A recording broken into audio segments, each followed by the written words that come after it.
Call to order the June 27th, 2024 Board of Education meeting. Please rise for the Pledge of Allegiance. I pledge allegiance to the flag of the United States of America and to the republic for which it stands, one nation, under God, indivisible, with liberty and justice for all. And please remain standing for a moment of silence. During this time, please feel free to offer your silent prayers or thoughts in support of the Henderson County Public Schools or engage in silent reflection.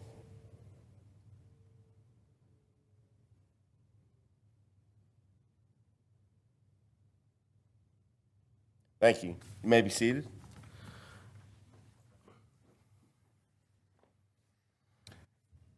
And first we have Mountain Home presentation, Mr. Mark Wilson. Morning, sirs. How are y'all?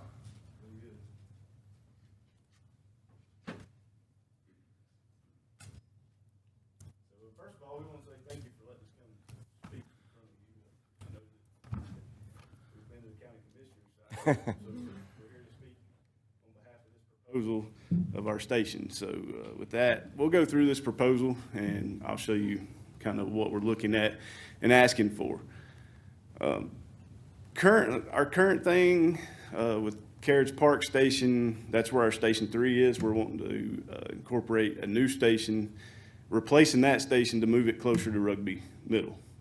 There's a piece of property there that we looked at, and from there we wanted to provide this information. So in Carriage Park, our current issues are that it's a gated community, so it's not a community-friendly as far as a building to access, because you got to go through the gate, and if you're not a member of that so far community, it's going to be hard to get to that fire station. We also don't man that station; it's unmanned. Everything's run off of 3710 Asheville Highway. So with that, they are continuing building houses around that station. It is a lease station; we do not own it. So we maintain it, take care of it, but there is no guarantee that it's going to stay there other than a year-to-year lease. As you can see, there is Carriage Park is currently planning 17 additional homes just right beside the fire station. One of them is actually in the process of going up now. We seen it 2 days ago. Our future, what we're looking for is, of course, this is county appointed land, or it's county land that the school has. Located right off 191. They are DOT's working on a 4-lane highway through there.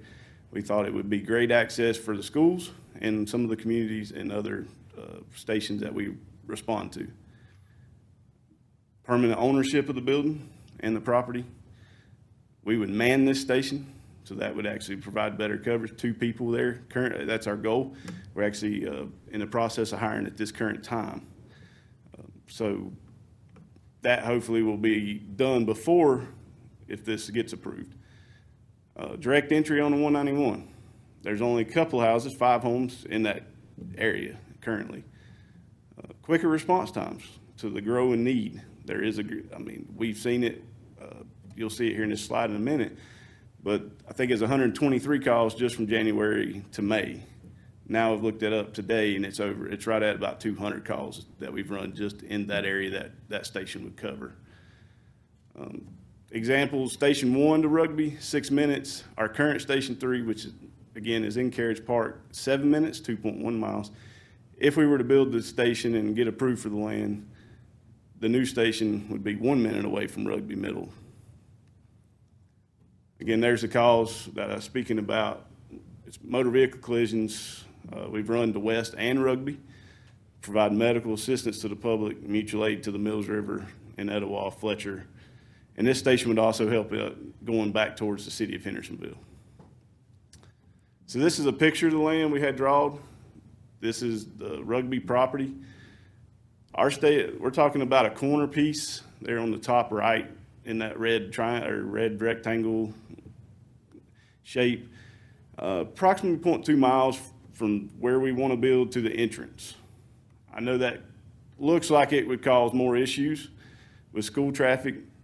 Our goal is that if it's an accident that we're out there for, that we clear the road, get the schools, get traffic moving so that people can get to school, or we can just get the traffic through anyways. The building itself, we're probably looking at an 80 by 80 structure. I know that says 4.7 acres. Obviously, we wouldn't use all 4.7 acres of that. Part of that is the 100-year floodplain, and also Duke Power right-of-way, that we can't do any kind of construction underneath. We've talked to Duke Power, and then talking to DOT and trying to work through all the categories that we're dealing with: the entrance, power, sewer, and drainage. This is Edneyville Station on the left. That's one of the stations it kind of could look like. The other one is a Morton building that they've built. This actual building is in Illinois, but kind of in between. We just want to give a street view concept of what it may look like.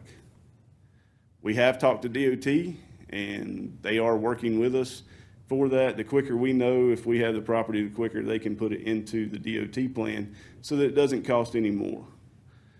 They're going to go ahead and build the road into that entrance and add it with the drainage and moving things. So the quicker we know, the better off we are. Our progression of contact, obviously in the county commissioners, we had a public comment during one of your school board meetings before. We talked DOT, Duke Energy, and we know that there is sewer and water, so that helps us with as far as the septic. That's pretty much our slideshow. I will say that I know that Rugby uses that property for cross-country, other things, that little bit of corner over there. And just for information, we're still allowing, like, if we were to gain that property, to allow them to use that for cross-country, even set up, if we need to, a medical tent there for that it's closer, stationary, and then also be able to come by and see things. Our goal for this is a community educational facility that we can talk to and show what we do, how we do things. People can see it. We get comments all the time. They don't know that we have a paid station, we're a combination. We're volunteer and paid, but people, they just don't understand that it's not a volunteer, and they don't see a station over there. In Carriage Park, like I said, it's difficult to get into. So that's what our goal is, and it's also recruiting potential for students of the schools, that they see us, see what we're doing, see that it's maybe something they're interested in, and we can draw that in, because we're losing volunteers, we're losing paid people. Don't want to do this job as much as they wanted to 10 years ago. So we're hoping that could possibly be a potential as recruiting and retention of employees. So I'm willing to take any questions. Hey, good morning. Thank you for coming here and all you guys do. What other properties have you looked at in this process? So in that process, we looked at a property closer to west. There's a Haywood Knolls Park. We don't know the price of that land because they stopped building. Currently, I think they've started recently that we've seen. They've actually got a couple houses in there. We did ask the realtors kind of what the going price of per acre is in that, and they're telling us that it's around $130,000 an acre. So we're looking at it more or less from a standpoint of tax savings, that we don't raise our fire tax to increase on the public. But we have looked at a couple other spots. The problem with that area, there's not a whole lot of land that's suitable for a fire station. Did the NCDOT provide you what it might look like, considering we know that they're building out 190? They did draw it out. They gave us the map of what that construction will look like. I don't think they have finalized it, but they did tell us that with that, we would cut out just on the front. We wouldn't take out any trees, but the buffer between where this property sits and Rugby wouldn't be any tree removal there. We're looking at just the entrance, I think it's roughly 40 feet, which would be the entrance into the fire, if that was to come about, would be the entrance to the fire station. Thank you. So right now you're leasing that property in Currently, Carriage yes. Park. Are you looking to lease, or are you looking to purchase, or what? We're looking that we would own it so that it's not something we'd have to keep coming back to. Like this was a year-to-year lease in Carriage Park. We have another lease that's getting ready to run up, which has already made us start looking for other property in that area, which is the Howard Gap Station. So we're looking at, it would be permanent so that people, I've come into this position, so learning all that and trying to plan for the future so that other people don't have to worry about it as much. So a year-to-year lease. So when is the lease up? When does it renew? So currently, because it's changed 4 times since I've been at Mountain Home since 2006. The current owner is Billy Taylor that owns the property in that area. We've talked to him, and we're setting up the lease contract. It's been wrote, so it actually hasn't started per se yet. We still got to finish finalizing it to sign it since he's the new owner. So was there a contract before that? Yes, with Arendelle Properties before. And when does that contract run up? So it was a year to year. Usually it started in January and run January to January. Okay. That's what I'm looking for. I've got a quick question. Yes. So, are you guys looking to make us an offer, or are you just looking for us to give you the property? Honestly, we were looking at just seeing if it was the willingness to give us the property to build a fire station. We haven't been, our board hasn't said whether it would look at purchasing or what the price would be. We just knew that the property was basically was taxpayers' property anyway, so we were looking to that for our future, that we wouldn't have to cost any more on the taxpayers. But am I correct? Are you guys able to raise taxes yourself? So we can go to 15 cents per hundred approved by the county commissioners. That's as high as we can go. Currently, we're at 11.5 cents per hundred. We can raise it up, like I said, again, to that 15, but that is the max per North Carolina state law. And so, the current station that you would be replacing in Carriage Park, you guys don't man it, so nobody is ever there, correct? Nobody is there currently. That's our goal, is we want somebody to be in that area. What And sort so of how input far- are you getting from the people at Carriage Park? In other words, have you contacted people in Carriage Park about this proposal? So this proposal, we haven't talked personally with their homeowner association. This building was built, to give you the background of it, was built to sell homes. They're going to this point now that they've filled that property other than the current property that Billy Taylor owns, which they're trying to build 17 houses, and there's some other property. We feel that it's actually going to be better served by 2 people being at the current station or at the new station versus no one being at that station. Because if that station stays up there, we have no intentions to man it, because it takes just as long or longer for us to come from that station to 191 as it does from our current station to 191 on Nashville Highway. Blair, did you have something? Yeah, my main thing is that, we have very little land to begin with, and part of our process of quote unquote disposing of land is to make that land available to the county commissioners, and then they can do what they please with it. Typically during that process, and Mr. Garrett, correct me if I'm wrong, would the county have to pay us for that particular piece of property, or would we just be giving that to them? Also, would we have to pay an attorney to go and look at the deed book and peel off that 4 acres, since it's a contiguous piece of property right now? It's not separate pieces of property, correct? Yes, sir. So the way that a Board of Education disposes of property is you first have to declare it surplus.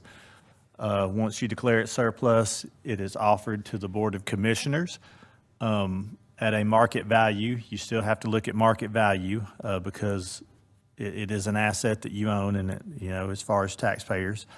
If the county refuses, then you can do a bid process, but there's something in the law, sir, that I don't know off the top of my head, where you can work with like a fire department or another agency like that, where you could do the deal directly with them. Again, the attorneys could speak to that, and I could find that in statute. But it is not as simple as saying we're going to do an agreement to exchange that property. Because it is part of a larger contiguous piece of property, yes, you would have to survey it, figure out how much it was going to be, chunk it off into another piece. So it takes some doing to do that because, again, as they've noted, it is taxpayer property.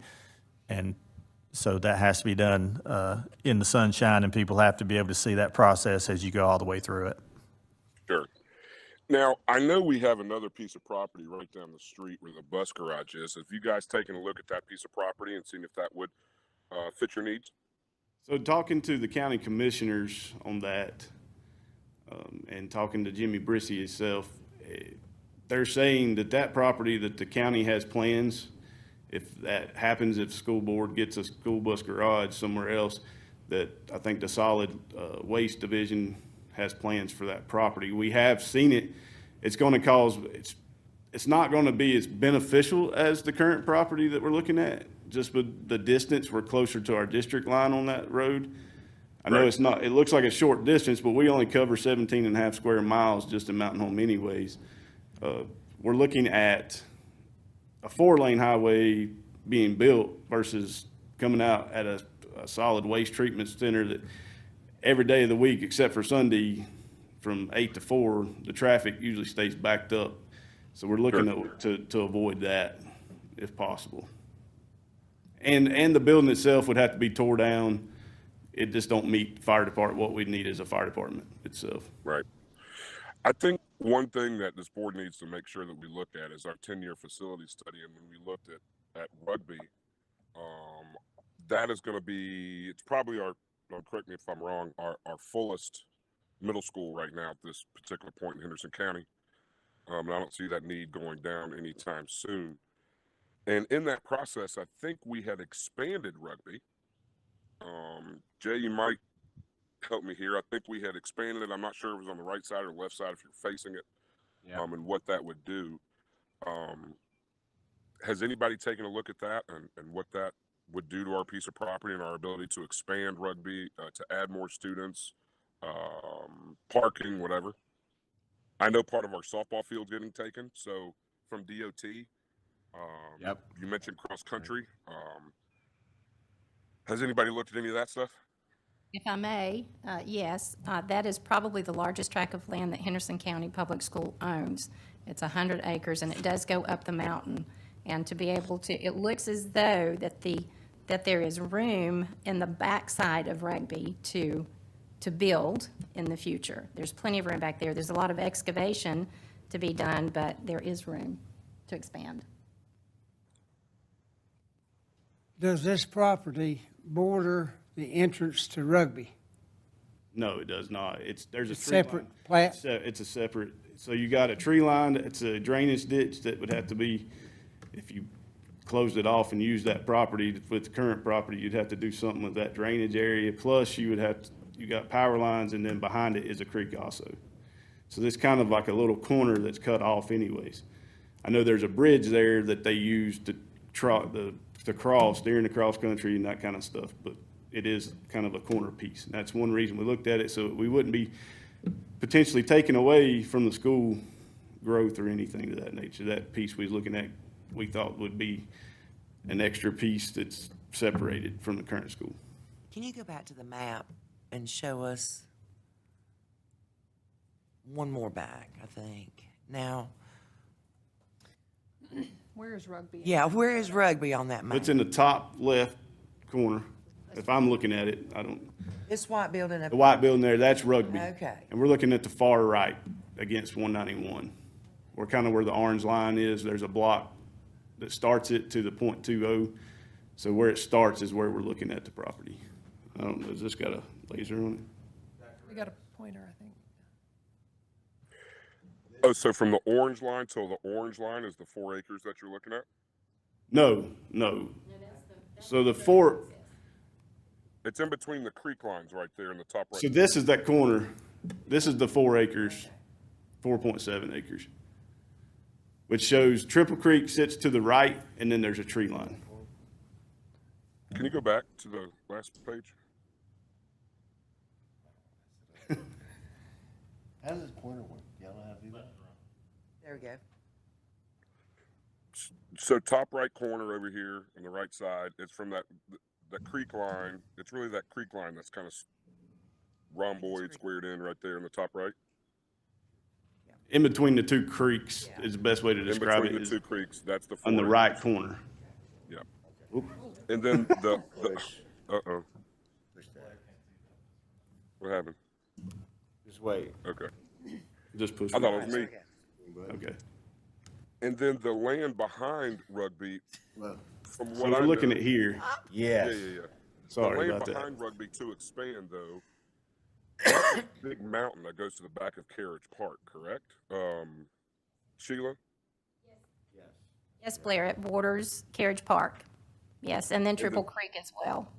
Is that even buildable with, Yes, oh, it's always buildable. It may take a little bit of work to get the dirt moved, but it's always buildable. I don't see how we could expand Rugby all the way in that corner. sure, That, to me, that wouldn't be a no reason. That's not, yeah. yeah. So I have a question. Yes. What is your lease currently? Do you pay it by the month or annually? We pay yearly. It was $1 lease.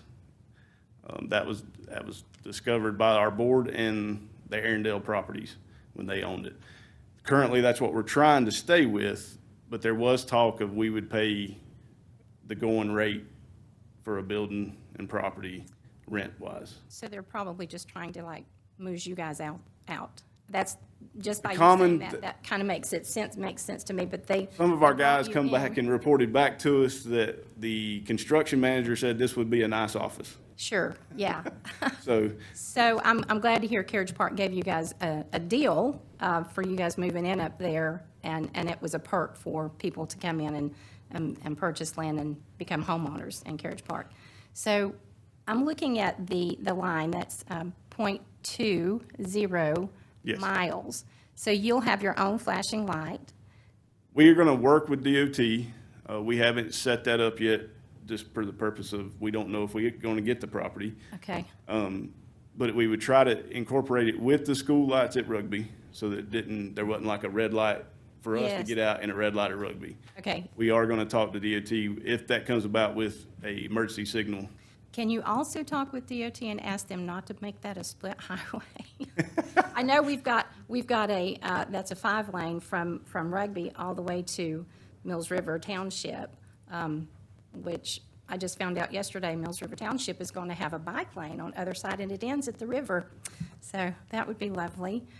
But anyway, coming back to this, if that is a split highway, you're going to have traffic, that's going to be a little bit of an issue coming out of the fire station, if that were to take place, correct? We currently deal with that with our station on Asheville Highway. Okay. It's 4 lanes with a turning lane. We don't have the Jersey wall that's in the center that they're planning on building to that nature. But we have talked to them about building a mountable curb so that we can cross over and go left in front of the fire station. Okay, that's news to me, too. So can you, That's all part of working with DOT. Yeah. We talked in depth with them as far as what we can do to make this work. And part of it is that we could probably add a signal that would incorporate into the Rugby red light. A mountable curb that we can go left or right if we need to out of that station. And then, of course, building the entrance in, it's a 40-foot width entrance to get into the fire station itself if it is put there.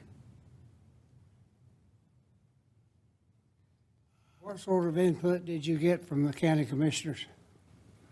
So we've been to them 2 times formally as far as that, and they were in agreement to do something, give us the property. I think Jay was there, maybe Blair was there at that last meeting that we talked about, and also the superintendent. And I know that they took I don't even know if you call it a vote, whatever kind of a questionnaire of, would they recommend this property? And they said yes. But obviously they can't, once it was discovered that the school is deeded back, they couldn't do anything with the property. we had to come, and that's why we're here today, to present this to the school board. So, Dr. Revis, Mr. Garrett, the lease, or the heirs of Johnson Farm, what's in the lease? I understand it was a little bit of an open possibility that at the discretion of the current board, what if there was an issue that came about, to move the property, or to sell the property, or to give the property. What's our legal standing as far as that goes? So when we looked at the deed is just a simple deed, just a normal deed. So you have the ability, you own it in full with no restrictions.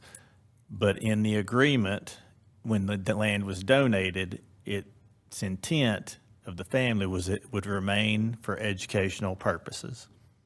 So I don't know the quote verbatim, I can pull it up, but there are no restrictions on the deed, but within the agreement, when the property was exchanged from the Johnson family to the Board of Education, their desire was for it to remain for education. So coming back to that question, education, you had mentioned that this could be used for education and hopefully recruitment from the high school. EMS, any kind of first responders, just for first responders? We would be there as far as EMTs. I mean, we provide medical and we provide but we're EMT level, we're not paramedic level. I don't know that EMS is looking to put a station in that area. That would be more up to the Jimmy Brissy or Mike Barnett questions for them. Currently, our goal would be fire prevention, which was what we do for West Henderson. We've done it a little bit at Rugby, not as much, but we have done fire extinguisher, first aid, CPR at West Henderson. And that's our goals, is to also be there for the students so that they get the education as far as on that side. So the Johnson Farm is across the street, and they hold educational, they hold farm day. What is it they hold? What do they call that? Heritage or something? Yeah. Is there a way that you guys could coincide with them and have an educational, like have an entire educational venue that day as well? Yes, we're all about community risk reduction. That's part of our state inspection that we do every 5 years. So community risk reduction includes that. So we try to go out to Johnson Farm. We've done Farm City Day in Jackson Park. We go to a lot of different areas to try to incorporate fire safety. We have a inflatable smokehouse that we can use, so we could use a lot of that stuff. We have fire extinguisher props. We have electronic, so we can do it inside if it is raining, and we also have a gas fire prop that we can use. Currently, there's 4 of us that are certified as CPR instructors that we can teach CPR. We have all the mannequins for that, so we keep those in-house. We have a trailer now that you'll see us have at Clear Creek, because currently we cover Clear Creek, Rugby, West, and Apple Valley. So we try to provide for all 4 schools something in the fire prevention. That's good to know. Okay, so the right-of-way of Duke Power, I know that power line runs up and over the hill there. What's the right-of-way? Is it 30 feet, 36 foot? Theirs is 100, I can't read it on there, but you remember what it was, 128? It's 128 feet. Both wide. sides? Oh, It's wide. It's Okay. the whole distance. We can't do anything underneath it. So really, it's an access, they have an access road that they can go up. We can't build anything, put any Sure. trucks or any concrete. Bottom, you can see understand. the tree line. Yeah, you can Okay. kind of see where they're going, but So your proposed building site is closer to the tree line? yes. So it's in where that red box is. Oh, in the center of the property? Yes. Which would allow the cross-country team Yes. access to the back. It wouldn't. They would impede still at have all. back, and we don't want to take that away because we know that's an essential piece Okay. to run cross-country. And how much of that are you planning to pave?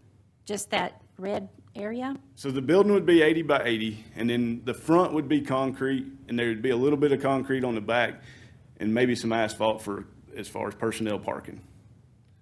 We would not, maybe 40 to 50 feet longer than the building on the backside would be, just so we can pull a truck out or parking in that area.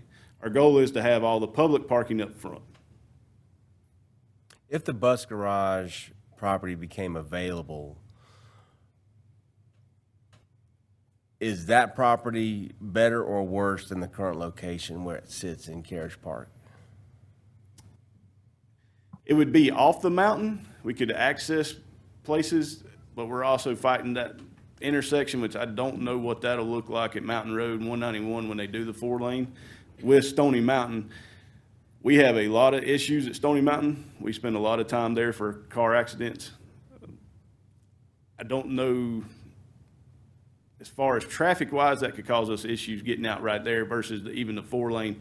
We could get out on a 4-lane going across easier than trying to navigate 3 or 4 different intersections. 'Cause my concern is just like you were saying, is traffic, because there are 2 schools there, 9 months of the year, and I don't know how it's gonna be in the future with the road widening, but I just know it's backed up, and like if I need to go to the airport, I'm not going to hit 280. I'm going because you can't, it takes you a while. So I'm just concerned with the traffic on 191. I think the traffic getting on to Mountain Road would be better than fighting the traffic 9 months of the year. If you had a call at anywhere from 7:30 to 8:15 or 2:30 to 3:15, 3:30 would be tough. And we're gonna fight that regardless. I mean, honestly, if we're at where the school bus garage is currently, if we come from there, or if we're right here, either way, the traffic, we fight it every day coming from 3710 Asheville Highway, where our Station 1 is. We're gonna fight that traffic, 4 lanes, 2 lanes. It's just, and it's something that we've navigated. It's why we take classes to learn the emergency vehicle driving course, so that we can navigate around people that are, sometimes it's hard to navigate a 2-lane road. 4-lane hopefully will be better as far as navigation. I know it ain't ideal for traffic-wise, because it's gonna add more traffic, but that is our goal, is that we think we could get out a lot more efficient there than we can at the school bus garage property. Where does that place you in your coverage area along Haywood Road? Like We run to the double bridges, if that makes sense, on Haywood Road, past Grandview. And then we come all the way up to to just past Carriage Park, right before Long John Mountain in that area, Valley Hills area. You go all the way over, you just about Apple Valley. Yes, so it's like I kind of described, actually, I got asked that question last night, why is our property, or our district coverage, but it's really in a rectangle shape. The 17.5 square miles, we go from South Rugby at Arbor Lane to the double bridges of Grandview, come across North Rugby to Skytop Farms. That's about where our property is, or our district line is there. We cover Asheville Highway all the way to Halbert Road. So coming out, so either way, we're coming out North Rugby or Mountain Road, one of the two is the 2 options that we choose. We come across Howard Gap. We go all the way to the McMinn Road, the second entrance to McMinn Road, what we consider it. We run to there, run to Apple Valley, and then we come back out across to Howard Gap to 25. And part of Nix Road, it's kind of split.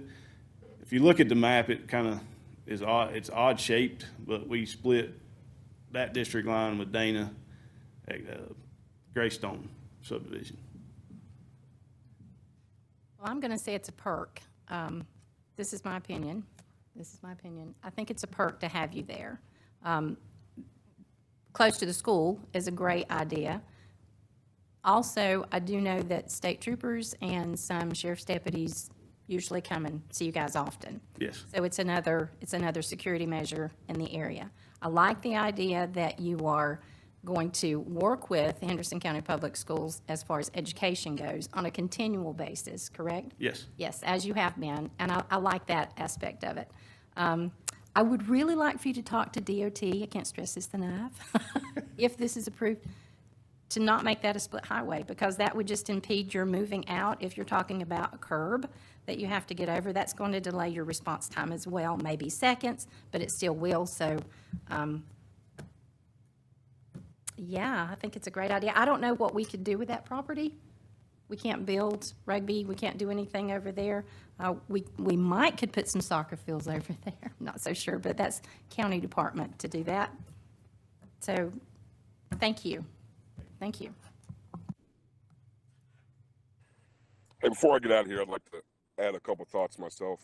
First of all, thank you for coming. I know it's not easy to come and stand there and be grilled by us, but believe it or not, I actually agree with most of what Sheila's saying right there, with how this would affect our schools. There's a couple issues that I have, and it's not necessarily with you guys. It's more with the county.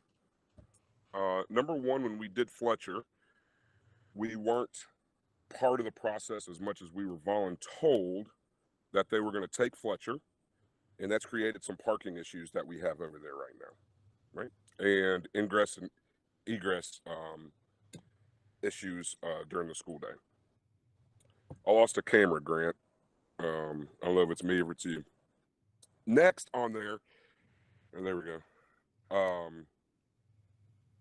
is when the DOT took the right of way for Rugby and for West and for Johnson Farms to expand the roadway. We had the deed for Johnson Farm and West, and we received those checks. Correct, Mr. Garrett? Yes, sir. Rugby, we did not have the deed, and I believe the value of the property that was taken by DOT for the expansion was around $160,000 or so. Is that kind of in the ballpark, Mr. Garrett? Yes, sir. That's a ballpark figure. And we never saw those dollars. They never came back to the school system or anything. And I know that we could certainly use those dollars. And then here again, you know, we're going to give away property that we'll never have the chance to get again. You never get property back, ever. And then giving it away, there hasn't been a mention of an offer, or we would potentially like to pay for this or pay for the attorneys to break it up or anything. And I think that part of it right there is where it throws me off a little bit. You guys are able to tax, which means that you can raise money, which means that you can spend your money however you like. We cannot. And so I think that has to be taken into consideration. If an offer were to be made on the property, I would be much more amenable to the process. Okay. That's all I got. May I? I would like to not see it sold. You've had a lease agreement in Carriage Park at $1. It's about to go up. I don't know what the increases is, obviously. But I would like to see it remain in Henderson County as part of the Johnson Farm. I would like to see that. I would like to see a lease agreement on a just it being leased to you guys instead of being given away. I have a hard time giving away any property that we own. Yeah. Amen. Our focus has to be providing what our students need to get a good education and to thrive and be good community members. I understand that this little trapezoid here seems like it's an isolated piece and there's nothing that could be done, but we don't know.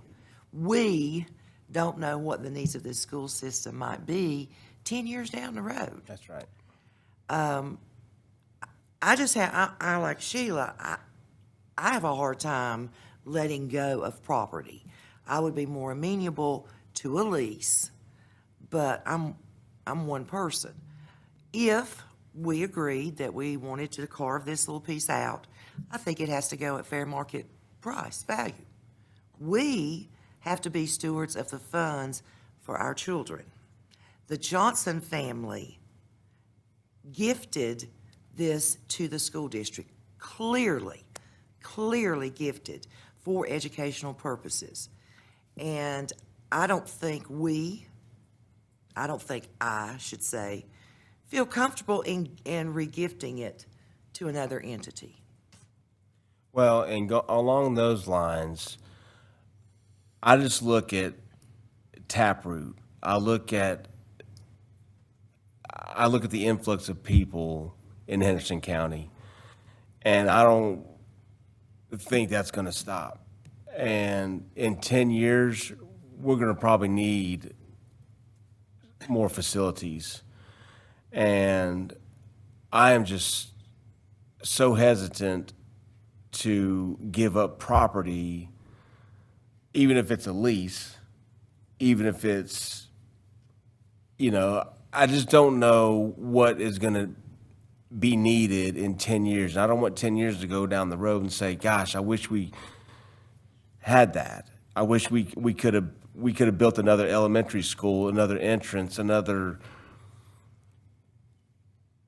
But I weigh that also with, are there other choices? Are there other places that are available? And I think I've had a conversation with Jimmy, and I think manned where the bus garage is millions of miles better than unmanned at the top of Carriage Park. I think you're in a much better position to help the county if it was manned where the bus garage is. Now, obviously, that is not, there's a bus garage there, and there's maybe other people, and I don't, that's a whole nother thing that's going on.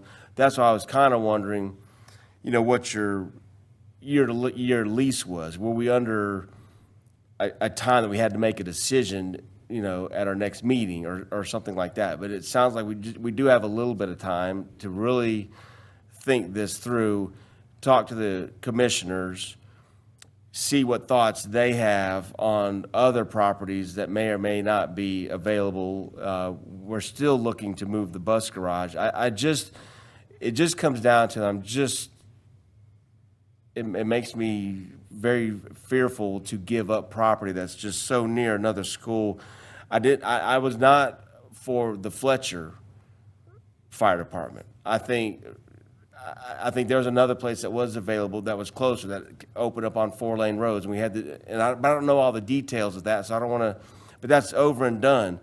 But I don't want to keep giving up school property when I know the way the county is developing, we're going to need more schools, and to find property, everybody knows it's hard to find. So those are my thoughts.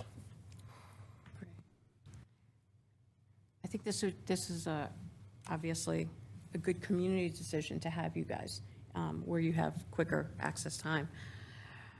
Definitely see the benefits, but like Jay, I think giving property away right now is a little bit of a sticking point with us, because we have so little property, and it seems like everybody wants pieces of it. And it's, at some point, we have to say, wait, we got to do what's best for the kids. And if there's a way that it compromises and works out that way, like Blair said, maybe, selling the property. But, like Kathy said, if people gift it for educational purposes, how does that hurt us in the future when people are deciding to, gift us with anything, saying, well, we gave them land and then they gave it away to the fire department? I'm not sure. I'm not sure if this is a great plan. I don't think that we should even consider the Fletcher Fire Department in this. This is a very separate situation, and it's not anything like that. I think that's a total another thing. So I don't think it's, across the board to compare the two. I do think there's a lot to consider, and I do think we need to be good stewards of what we have.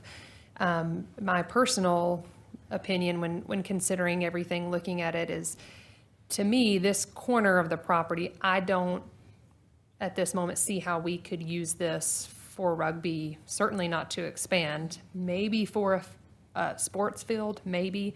But I don't, and someone could present me with a plan, but I don't foresee this being needed for an expansion. And this is the largest property we have, and there is, if rugby did need to expand, which is definitely a possibility with the numbers, I think we have plenty of acreage and availability there to do so, not considering this section. I'm not against this plan. I think, it's certainly something we all need to discuss and consider. And considering the bus garage property, it's still our bus garage property. It's not, we have not moved our bus garage, so I don't also think we can fairly weigh those two out until we have another property and we've built another bus garage and that property is available. I don't see how, if this is a need that the community has now, I don't see how we can fairly, say, choice A or B when choice A is not even an option at the moment. I don't know how urgent this is, but it would seem if they're asking and it's been in a conversation for a while, I feel like it's a need. I would definitely be interested in considering maybe a leasing option versus a giving. I mean, I think that's you know, I'm not saying how this has to be done, but I'm not against it. I think it would only serve our students, our families. I wouldn't consider using this property for many other things. Like I wouldn't, you know, put a shopping center or other things, but I think this is different. This shouldn't be considered, to me, it doesn't necessarily go against my, you know, conscience of this property was given for education, because this is different. This, you know, braids in, with the health and safety and education of our students and families and communities. So, you know, my inclination is to definitely have this conversation and consider if this is something that we could do. But I'm just one person, so. So on a lease option, that would reduce the risk greatly, I would imagine, of raising taxes, right? Yes. So it would be a perk. It could be, depending on how long the lease is. That's where we run into. Our Station 2 was leased in 1990 for 50 years. That was the goal. So we try to plan it so that if I'm out in 20, somebody's not having to redo it again in 20 years. Okay. So it'd be an option that y'all would discuss to how many year lease this would be type thing. Thank you. I want to talk briefly again about some other, you know, if we can't, we all know the need that we've had for a bus garage. We've needed a bus garage for 20 years. And if y'all have not visited, that it seems like keeps coming up, but if y'all have not visited and gone through the bus garage, we need to do it. I've done it. We need a bus garage. That property right there could be a potential new bus garage location. So, and again, I've already brought up the area is on school property. There's a school right there. If we had to build another school or expand a school, that could be an entrance. We're not taking action today. We're not taking a vote. I just want us, and I'm going to be open-minded, and I'm going to research and do, you know, we do have a little bit of time, I believe, that we all will do our research, and we will come back and take action at one point in the future. But, you know, I don't know if Mr. Bridges, Dr. Revis had anything to say, but again, thank you guys for coming out. But do y'all want to say anything?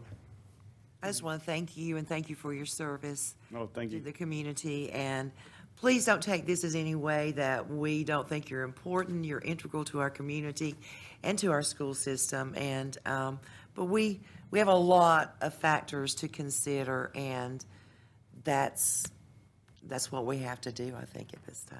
I agree with you. I mean, land is hard to come by in this It county, is. so we agree. The only thing I will say about time is the DOT factor. As soon as they let it go, we become, if we change something after they design it and it's not there, we don't have it in their plan, then it's a secondary amendment, which would be whatever it costs to redo that whole area. And That is the only thing I say with DOT in time. That is really the only time constraint we're looking at is the DOT. That was my question. So it would be very helpful, I think, I know to me and maybe to the board here, to see what it is they're talking about, their plan, what they've got drawn now, and what it would look like if there were a fire station there. And one thing that I'm certainly happy to do, if it's helpful for this board, is to meet out there and we could take some stakes and kind of stake out and give a better visual of what this 80 by 80 actually looks like. Because we've got a red square on a map here that really doesn't provide a ton of context, because we know how far off the DOT has for the widening of the road. because we've got that on our property where our soccer fields are. So what I would really maybe offer up for the board is in the next couple of weeks or few weeks here in July, especially, we've got some time, maybe to meet you all out there and let's stake out what 80 by 80 looks like and what a driveway kind of looks like. You know, we can do that with our maintenance folks, I think, and I know Mr. Taylor and I have done that. We've walked with DOT already on the pieces that will impact us with Roby up on farther up 191, or Haywood Road, I'm sorry. So that's something that, if it is helpful to you as a board, that I would love to see the DOT options, and then maybe let's go and actually walk that property. Okay, we'd be willing to do that, yes. And also with DOT, if that was to become a new bus garage location, what would the DOT's plans interfere with buses going in and out? So the last drawing that I have seen is that it will be 4-lane up to basically the Dollar General, and there's going to have a wide enough way for trucks to make that turn to come back down Haywood Road. So, you know, what you would do with your buses is you would go up to the light and swing back down. So it wouldn't be a problem. it wouldn't be, and you're not running emergency or anything like that. So it wouldn't be anything out of the ordinary.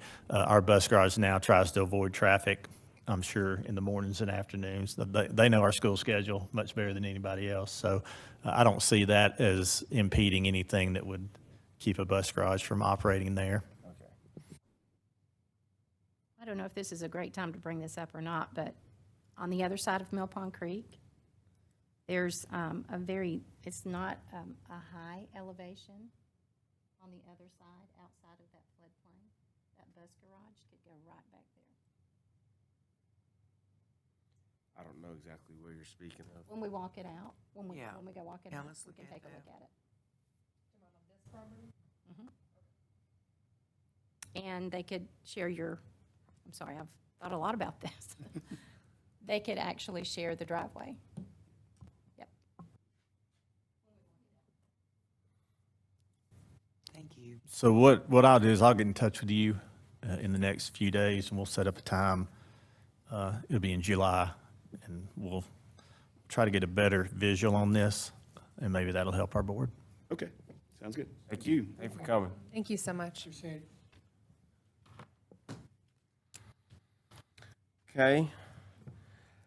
Take a look at the agenda and consent agenda. Take a look at that. Any questions? Any changes? If not, take a motion. I move that we approve the consent agenda. I second. Any discussion? All in favor? Aye. Any opposed? Motion passes. Thank you. Old business, action on the strategic.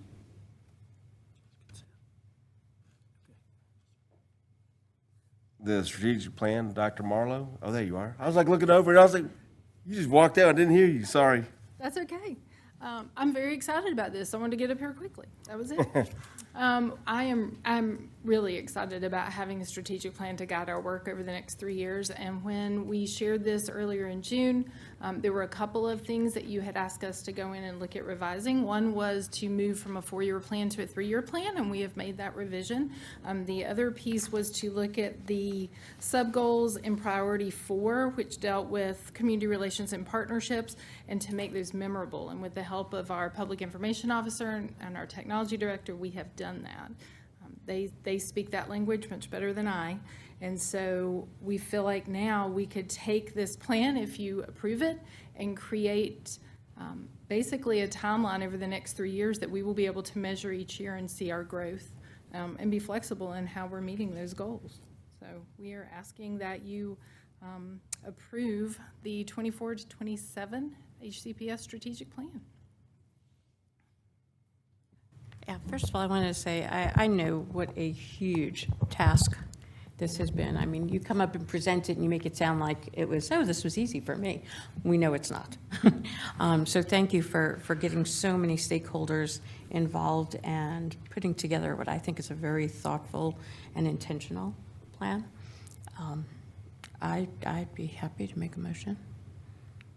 I move that the Henderson County Board of Public Education approve the 2024 to 2027 HCPS strategic plan. Second?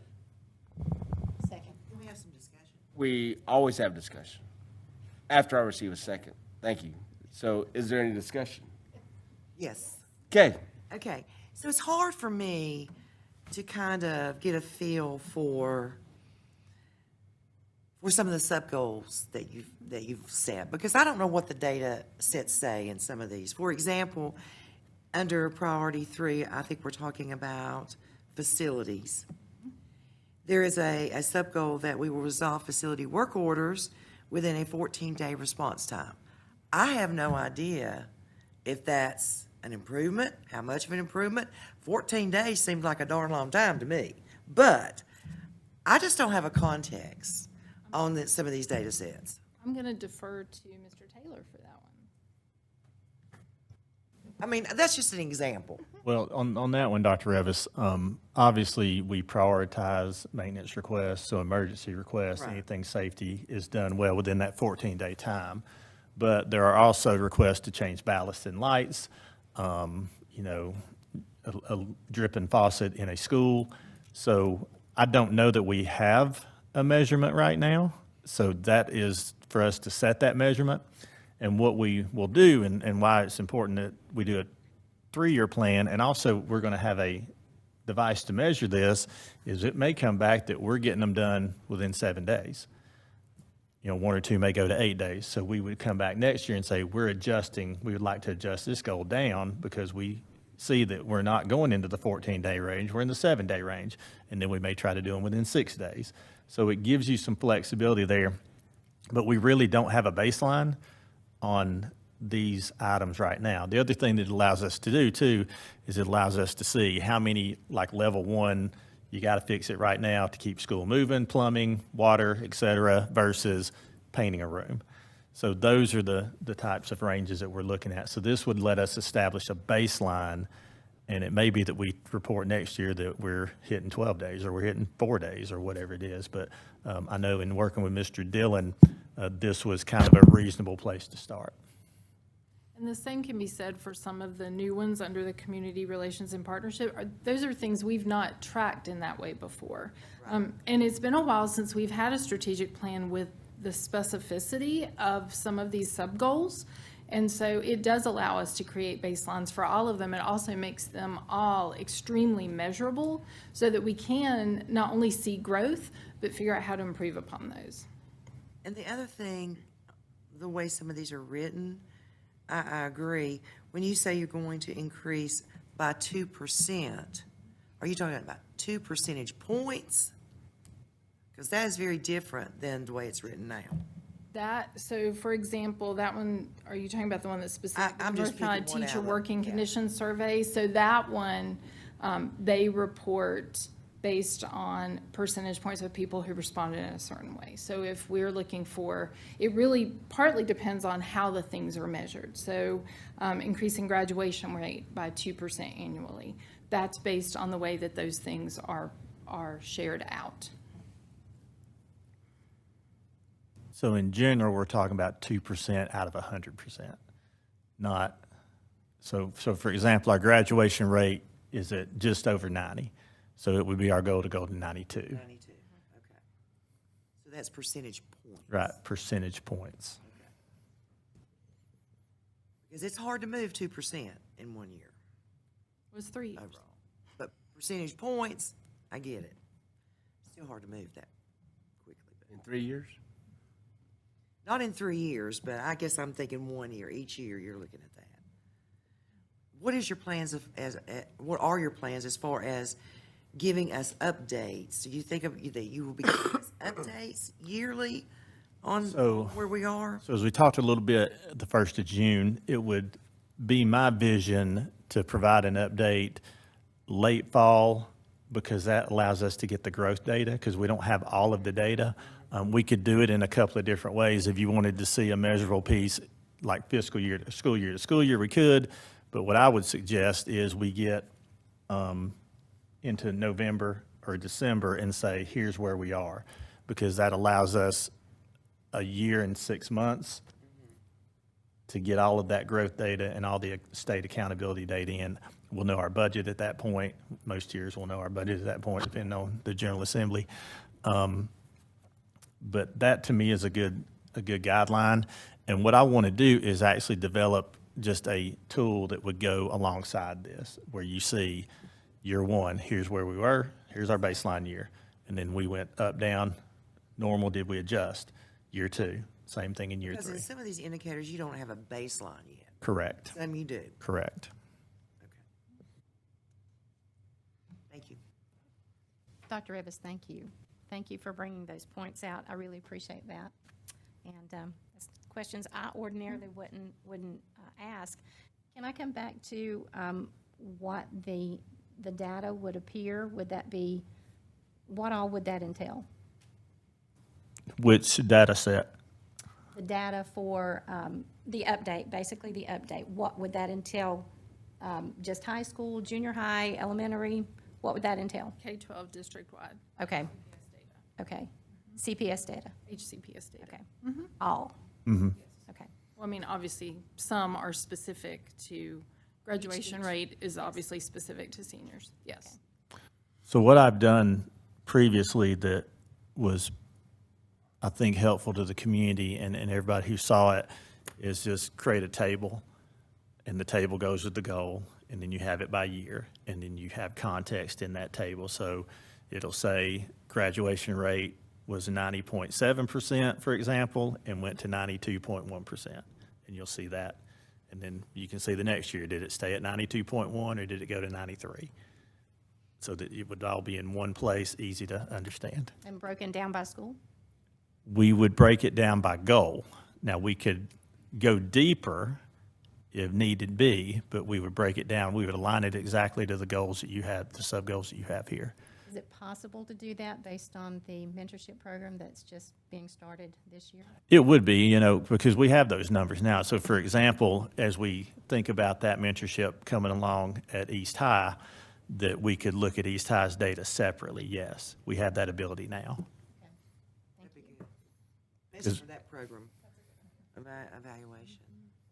Well, I just want to say that I am so thrilled that we do have a strategic plan. And I want to thank you all for the comprehensiveness of the input that you gathered to build this plan, because this was comprehensive. And like Stacey said, I mean, this is not just getting in a back room and start making numbers up. You guys did it correctly and followed a comprehensive process, and I appreciate that. And I'm glad that we have something now that will guide our decisions and should guide, our budget decisions and everything, that we do. Thank you. Any further discussion?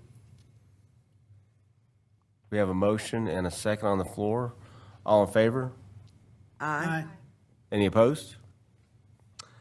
Motion passes. Thank you. Thank you. So with this passage now, what we will do is we'll work on our communication plan to get this out to our partners in the community. We'll get it posted so that folks will see it, because it'll kick in July 1, which is right around the corner.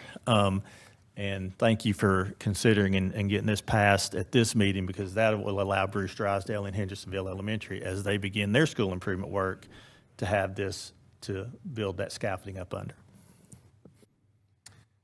And next, we have a budget update. Mr. Garrett, sir.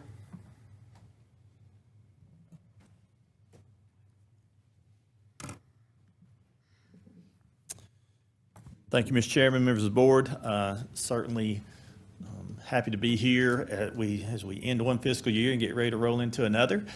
Did want to provide you with an update to my earlier presentation in June about our local budget and where we stand.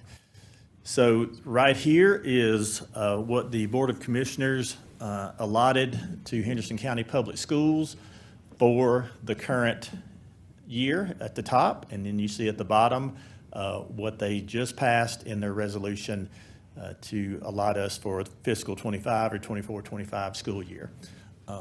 As you see in the blue, our current expense line item is going up $2.5 million. to take it to 35,378.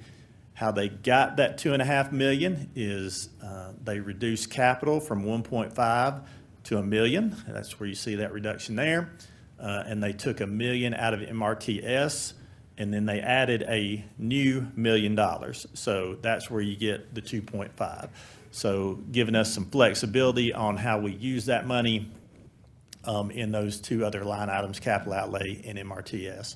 So as you see what we will be receiving, we have the current expense at 35,378, which is the most flexible fund that we do have in the district. We'll have $1 million to move toward the capital outlay. Mr. Taylor has already looked at his proposal for next year and started looking at some of those items. And then MRTS will be at 3.603,500 right now. So we will again look at that MRTS plan and prioritize those pieces as we work to go through the next year. So this is what your total allocation is from the Board of Commissioners, not including your debt service. So debt service pushes that number, I think, in excess of $50 million when you look at the buildings that we still have to pay off. So a little bit, right around 11 million. So as you see, coming in as matched with the previous slide, your numbers at the bottom are reflected in your numbers on the right.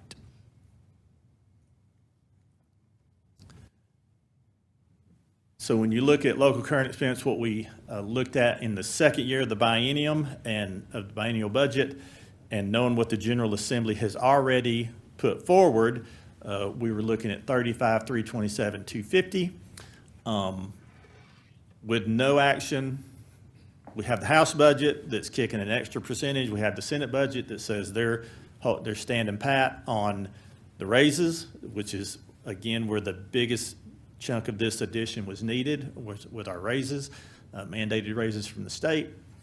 The county appropriation with the moving of with the additional million and the moving of the 1.5 brings you a little bit to the good, but on a $150 million budget, that's not a ton to the good. But again, we're going to be able to cover our budget needs as far as we know them right now. Now, the General Assembly does what the General Assembly does, as we know. Our fund balance estimated available is $5.282 million. If you remember, we budgeted $2 million out of fund balance into your current budget to take care of the $1.2 million deficit from the raises last year, the additional $779 that are coming this year, the $200,000 utility increases that we know will go across the district, and then what we have to contribute to the charter schools as a result of the local dollar, which is 7% right now. So 7%.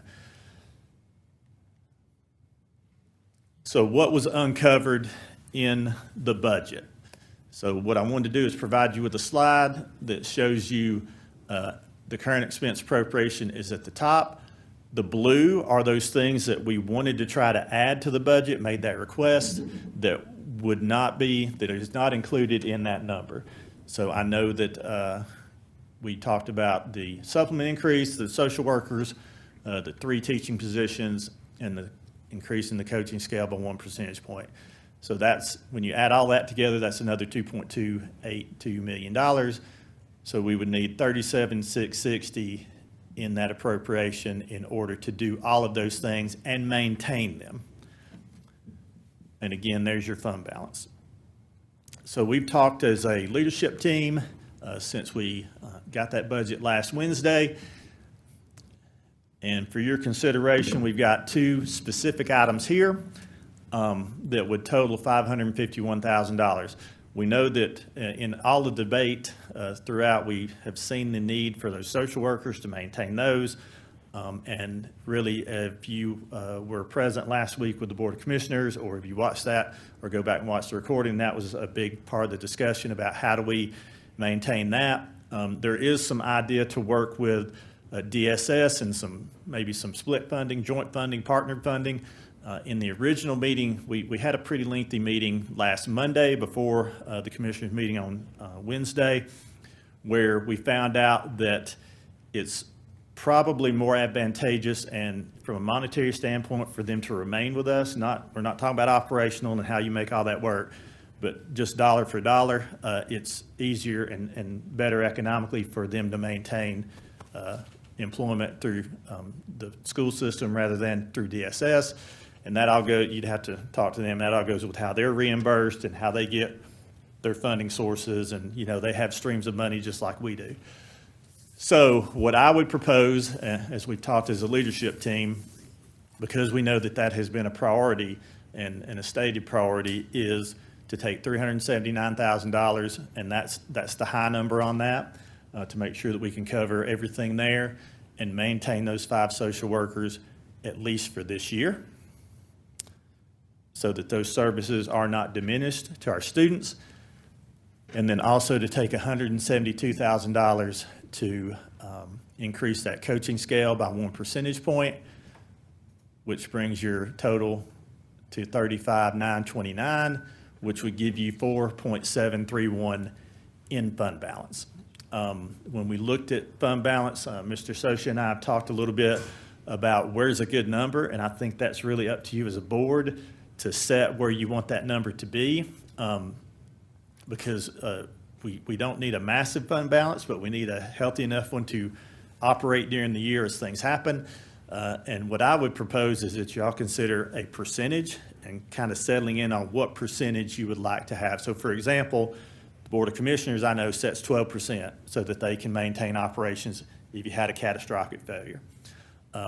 What we have looked at is 4.6 million is about how many weeks? So that's 8 weeks. So that would be 2 months of operating. Just as a general understanding of how we would use fund balance is, for example, right now we're at the end of the year. And as bills come in and go, we have to have everything completed by today. And y'all will vote on that. But as bills come through and we don't have the other budgets in, or we have an overage, if we have some money in our fund balance, we're able to take care of those without it being penalized at the state level because you didn't hit your budget. Or at the first of the year, for example, when we get allocations from the county, and they do that in 10 increments, and if we have a big project that we're doing, then that's like $1.5 million, then we would have that to go to get those projects started and not have to wait until November as we banked money. So it's a way for us to have money in reserve to operate. Another example is your federal fiscal year begins in October rather than, ours that begins in July, and those federal dollars don't come into us.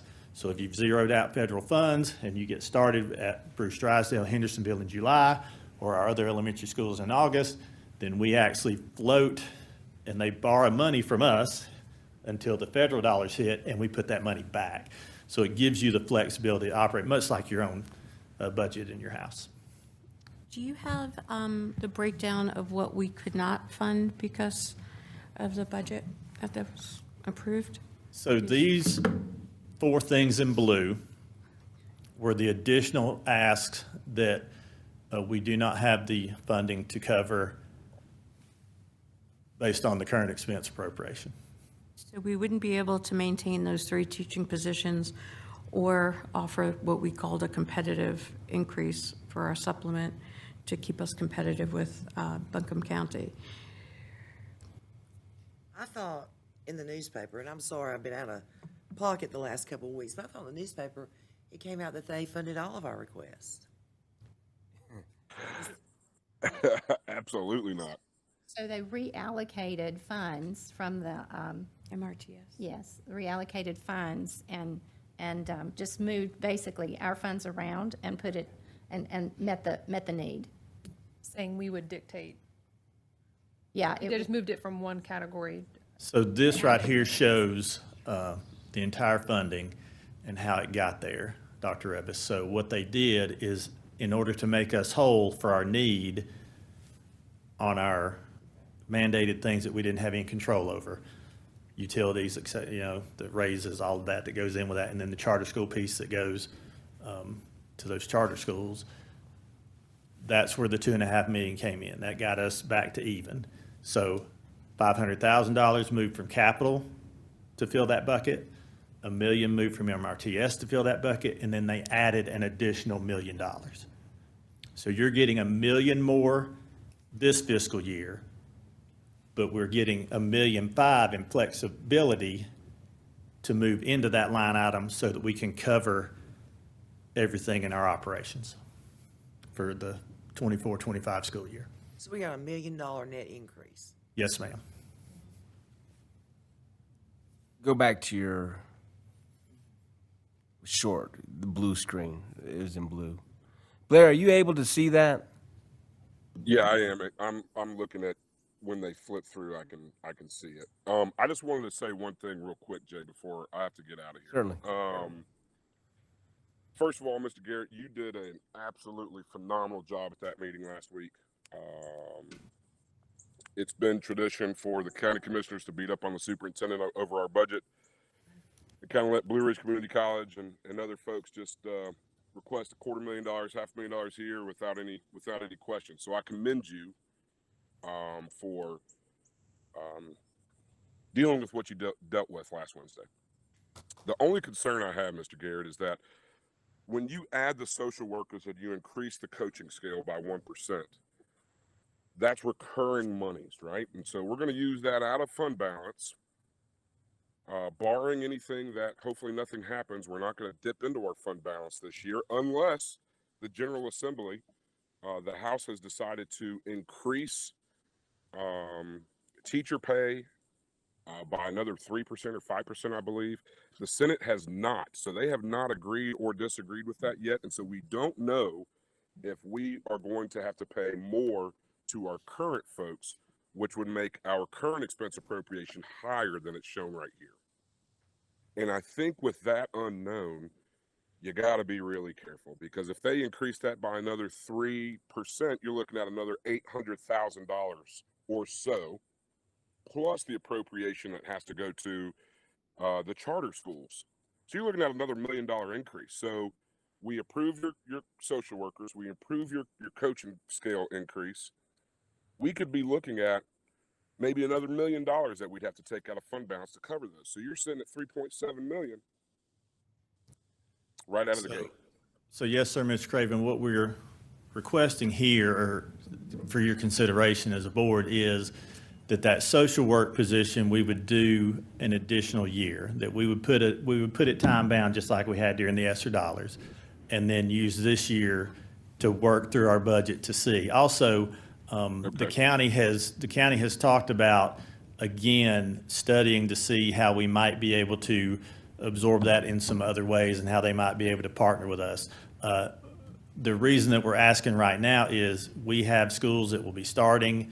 Yeah, we have to. We have folks who we want to get in place. So we're looking at that, saying we would do the same end date on those positions. We would advertise them again because those positions have already sunsetted. So we'd advertise them again. We would put it an end date for June, just like we did in the ESSER ones over the 3-year roll or 4-year roll, whatever they were.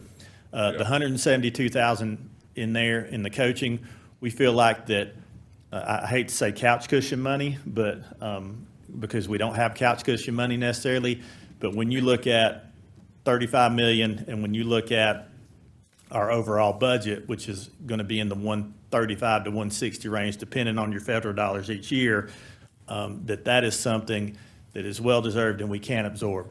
We're not putting the 1.5 million on here because we know how quickly that adds up on the recurring dollars. So the maintain 5 social work positions, we would ask to do this year with a time-bound end date on those, and then work through the budget process this year and the piece with the Board of Commissioners, because they saw the need for social workers. They had a really good discussion about that. And then that coaching scale, again, we feel like that we're able to absorb that in the overall budget, and we'll make that work overall. All right, I like that. I don't like that it's an end date on the social workers, but I get where that's coming from because there are federal dollars that could pay for it.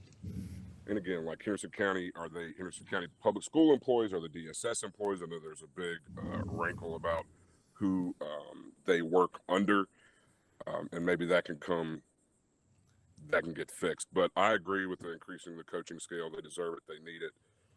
And I think we can absorb that.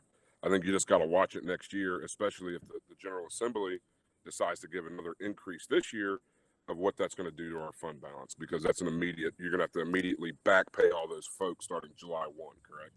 Yes, sir. So the latest that I have seen would be an additional percentage. So instead of the 3, it would take it to 4.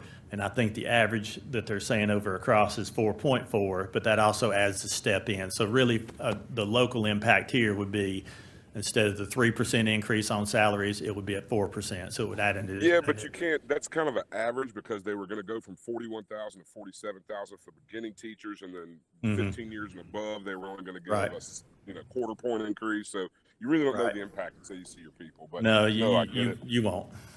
Yeah, yeah. All right. Well, I appreciate it, and like I said, I appreciate you standing up there. And we did get more flexibility. Hopefully, that covers our MRTS needs, our capital needs, and what I heard from that county commissioner meeting.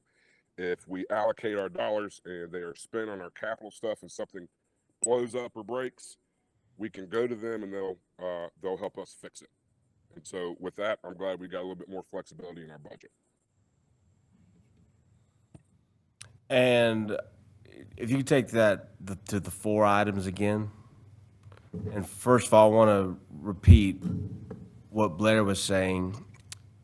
I was sitting with Blair, and we were listening, and I was wondering if I should come up and stand beside you, but I thought I'd make it worse, so I remained in my seat. However, you did very well, and it was it was almost painful to sit there and listen to, but that's okay. That's the way it's supposed to work.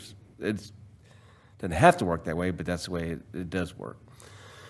I did see in 2 publications, in 2 emails, that we did get funding for everything that we asked for. That was not true. That these 4 items are what we were asking for that didn't get funded, as Mr. Garrett just presented. And I do understand, I would certainly like to do all of that. We need to be competitive. We've seen the need for the social workers. We know the need. We want to keep these teaching positions that we have. And the coaches, we haven't touched them in 10 years, at least, I think. So I agree with all that, but we don't have the money for that. And we can't get money. We can't raise taxes to. So I do agree with what you're doing with 2 of the items. And so, I think that's great. We just have to plan next year, because those are reoccurring. But I think you've had discussions with the board members, and I think the administration is very good at planning. And if we know that we're going to have to come up with that, I think for years to come, I think we can figure it out, try to.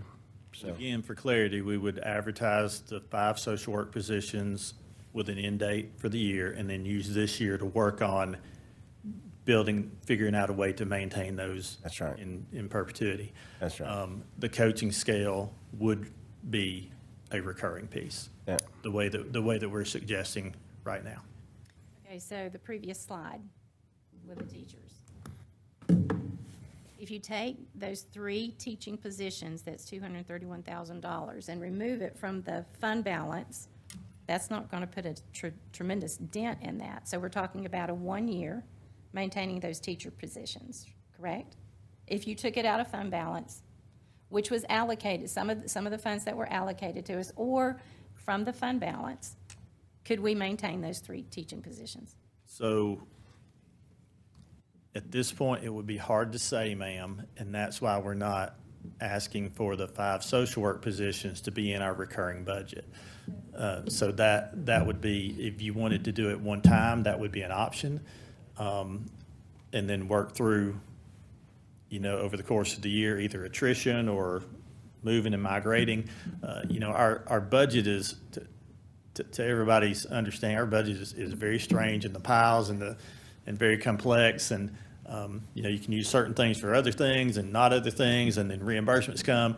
So that's really a hard way to tell you, I don't know. Now, if you wanted to do it 1 year for time bound, that would be an option, just like we're asking. In these 3 teaching positions, I think we're to reduce some class sizes in middle school. It was to reduce class sizes in middle schools. And if ever we needed to reduce class size, it would be middle school. Yes. I'm up for looking at doing kind of the same thing you're thinking, Sheila, with putting a 1-year sunset on the 3 teaching positions as well. Well, we know we're growing, and I can't imagine that 3 teachers, it would be nice to maintain the 3 teachers and then add more teachers to that in the coming years, because we are a growing community, as we know.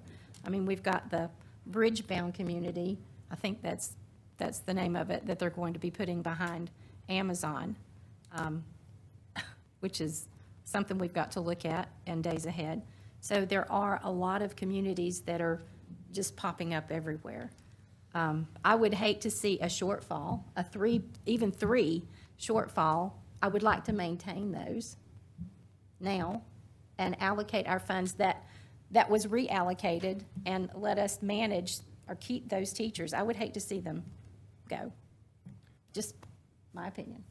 What's that number again for the 3 teachers? 231,000. 31. And that would not deplete our fund balance, correct, Bernie? It wouldn't, I mean, it wouldn't put a dent in it. It wouldn't bring us down to 4.8 million. It would bring you would take $231,000 off of that orange number. Right, right. Okay. So again, I think you've got 2 things to consider here is the recurring money makes that dent quickly. But 1 year it doesn't necessarily put you in any danger. But also as a board, what percentage do you want to maintain in your fund balance in order to safely operate throughout your year? So you're saying 4%, or was it 8%? It's an 8-week. So this number right here that you would get down to if we do the things on this line item would give us right at 8 weeks of operating, meaning we could cover 8 weeks, payroll, everything. Why would we have to? What would happen that we would ever have to pull from our fund balance to fully fund all operations? Mr. Sosha, talk about how the fund balance checkbook works. So, as Mr. Garrett was saying, so the fund balance for us largely works as a cash flow mechanism.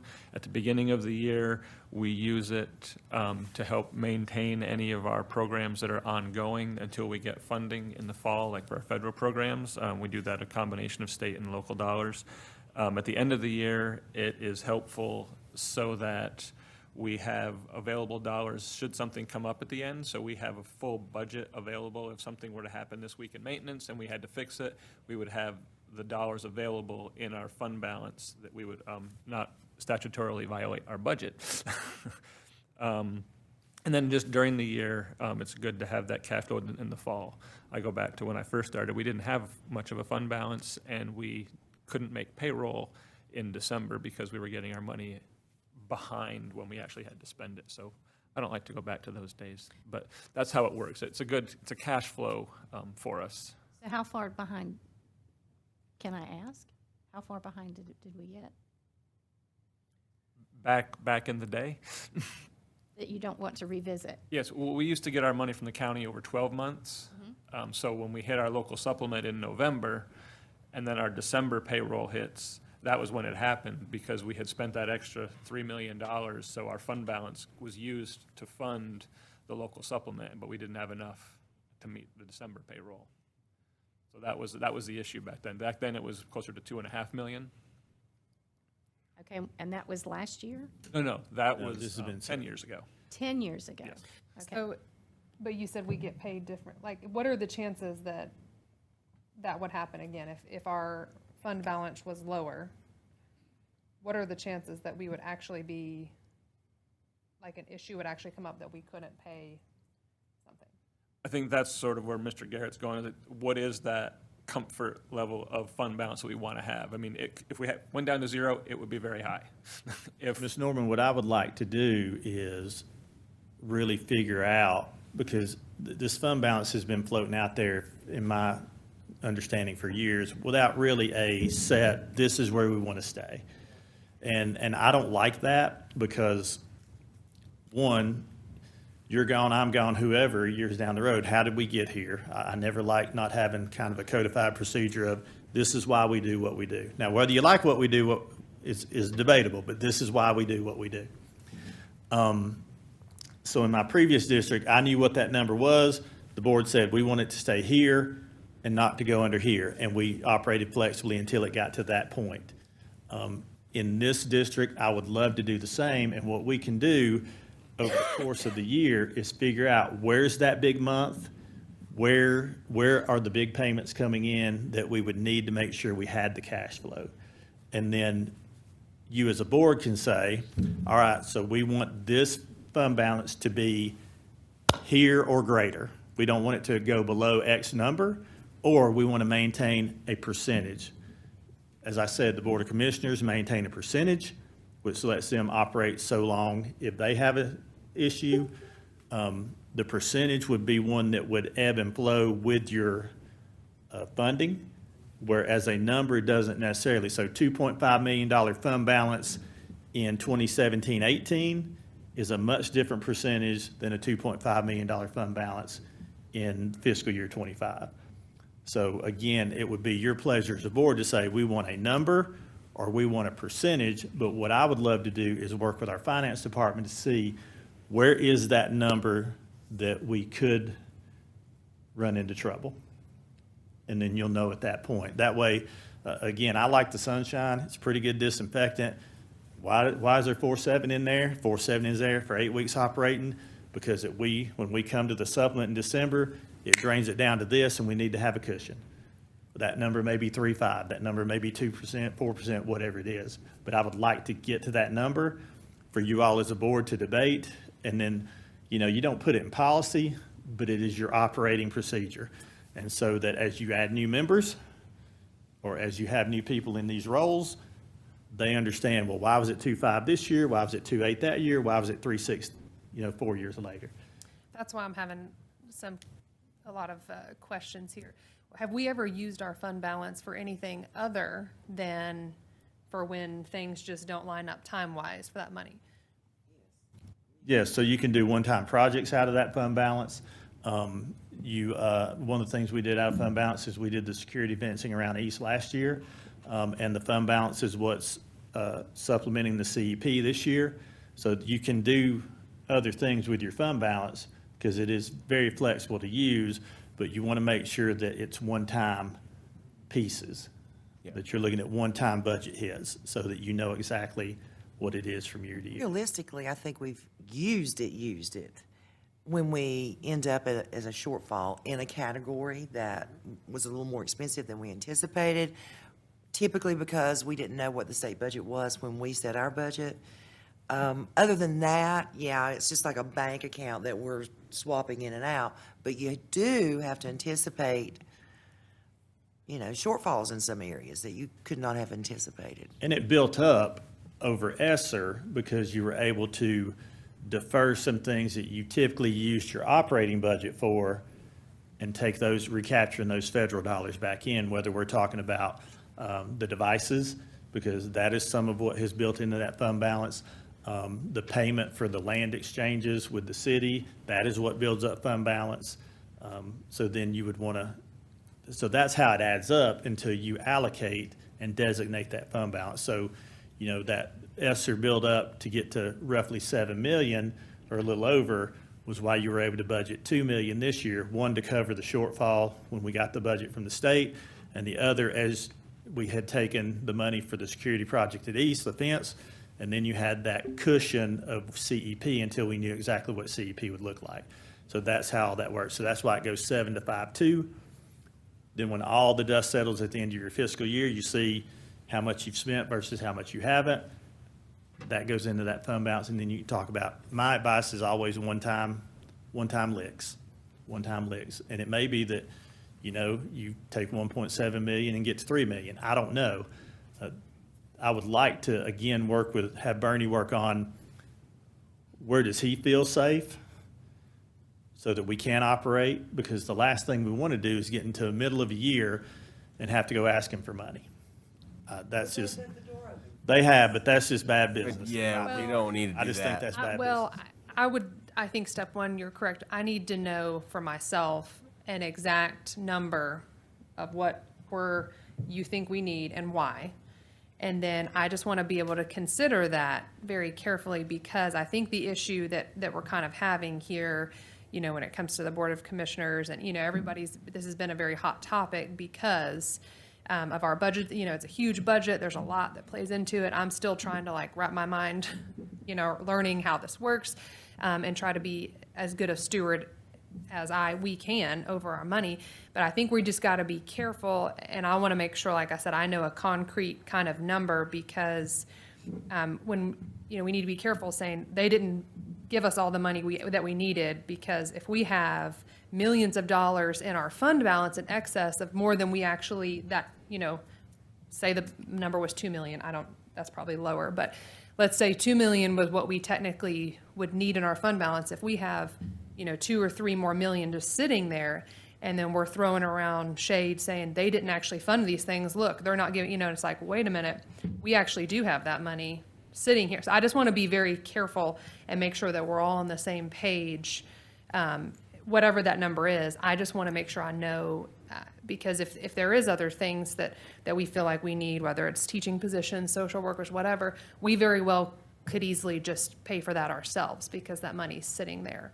So I just want to make sure that I have a very clear understanding of what that number needs to be. And so if we have excess, then we need, you know, then we can use it. I don't want to be asking for money inappropriately, if that makes sense. And if something does come up catastrophic, I have no problem going to the county and saying, hey, this came up that we couldn't foresee. You know, this is what we need. I mean, that's how it works. That's kind of their job. And I just want to be very careful. I don't ever want there to be, like you said, something not in the sunshine of, you know, I take it very serious. This is a lot of money. I don't ever want to be asking for something and having a pot over here that wasn't being used appropriately, if that makes sense, with my name on it. So Yeah. I would appreciate an exact number so that I know, so that going forward in these conversations, you know, we can consider that. Well, I think clarity and context always matters. And in this case, you know, that is the request, and why I mentioned what I have standing up here right now, because it gives all of us a guideline. It allows all of us to know why it's there, what it's there for, and then to be able to operate again in the sunshine, because misunderstandings, this budget is hard to understand. And as I talk to the commissioners every time, I've said, we're the problem child because we're the biggest one chunk of your budget, and we get 3 funding streams, and you're a big part of our funding stream, but we don't control any revenue. And you've got a different board that you don't control, so it's all these weird, we got to be good cousins here and good neighbors. Financial clarity and transparency is a great way to do that. So when you see 4.7 on there, we need to be able for people to understand, why is there 4.7? Well, there's 4.7 because you had those extra dollars, we were able to recoup those, and then we do a spend down plan to get to wherever we need to be.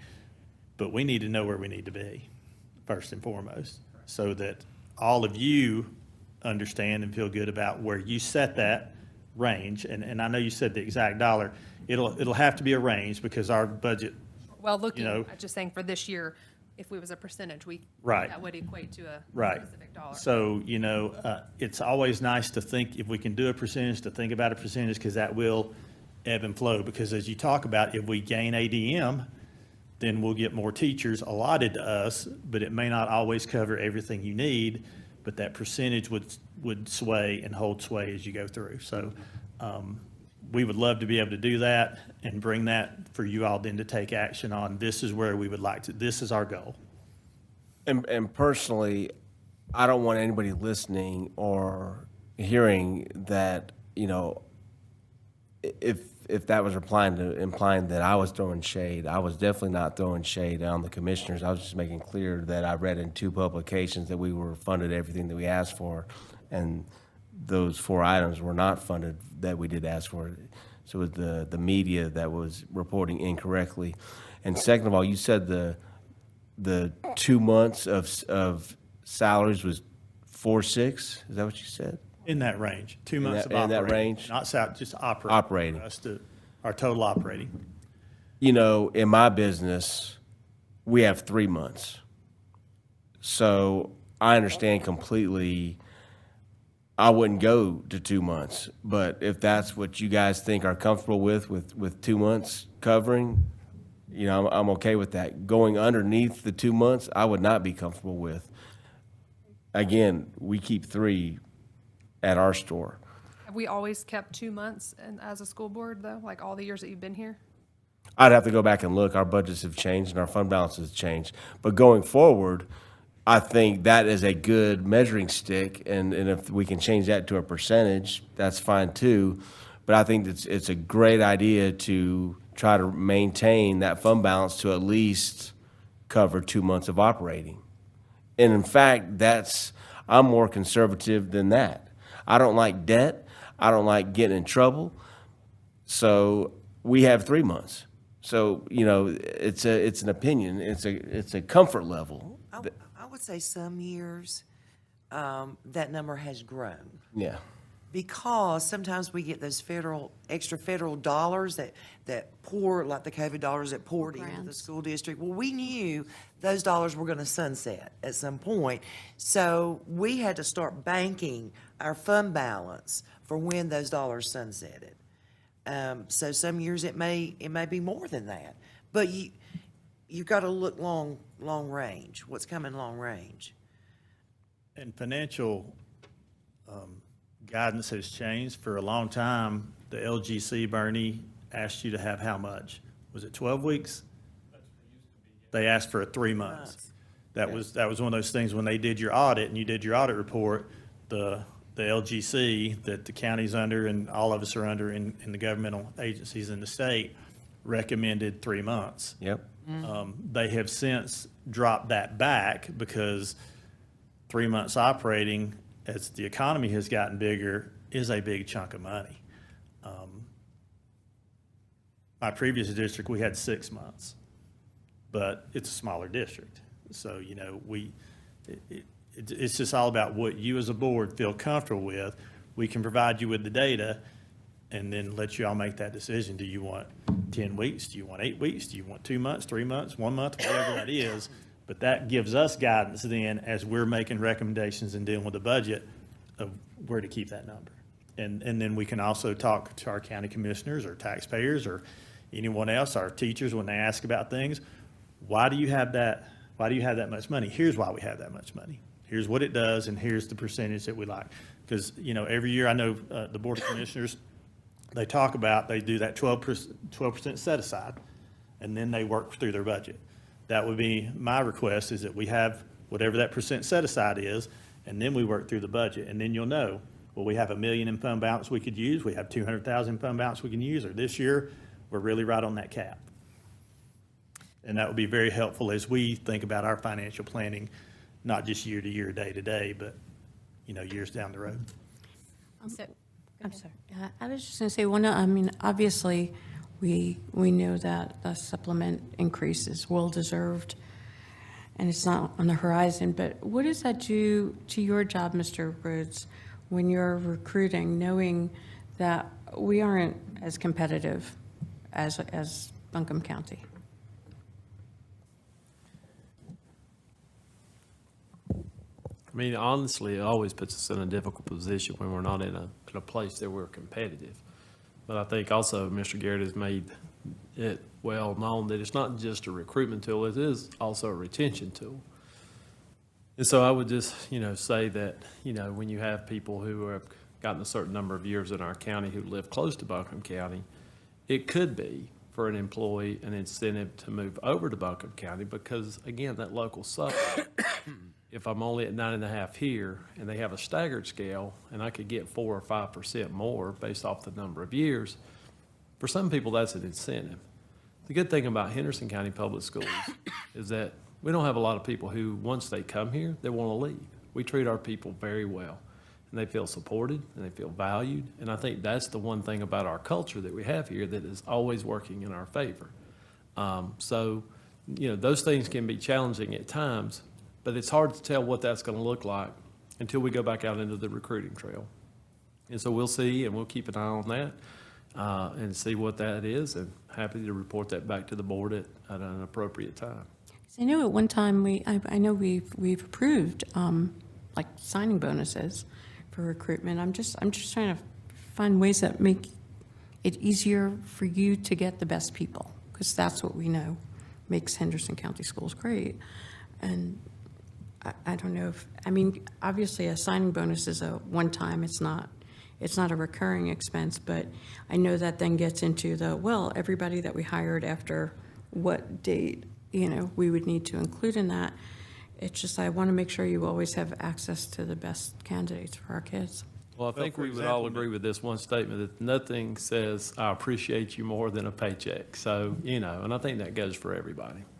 And Ms. Caskey, one of the things that you as a board can do, especially if you get to a point to where you know that fund balance needs to be, is much like the state has done sometimes. When they have a surplus, is they'll do a one-time bonus.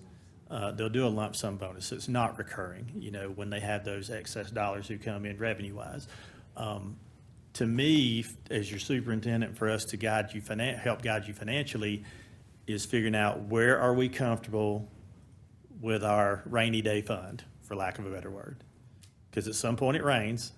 Now, how hard does it rain? Depends. But where is it for that rainy day fund? And then let's say there's a year where there's more federal reimbursements that come in. You would have the ability maybe to spend $500,000 or whatever it is. I'm just pulling numbers out the air. But I would always recommend that this fund be one-time, 1 year only funds. And if it contains personnel, that it sunsets at that end of the year. Yes. So can you just go back to the previous slide where it shows those 3 teacher positions?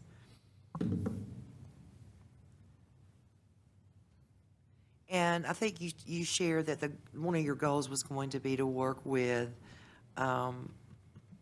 outside agencies to partially see if we could co-fund the social workers. Is that for this fiscal year, or is that after this? Well, I'm not really sure. What Chair McCall had mentioned during the meeting was for us to get together again with some county folks, either from finance, DSS, or all the above, and to figure out if there was a way that we could come up with Blended fund. an opportunity to keep the 5 social workers.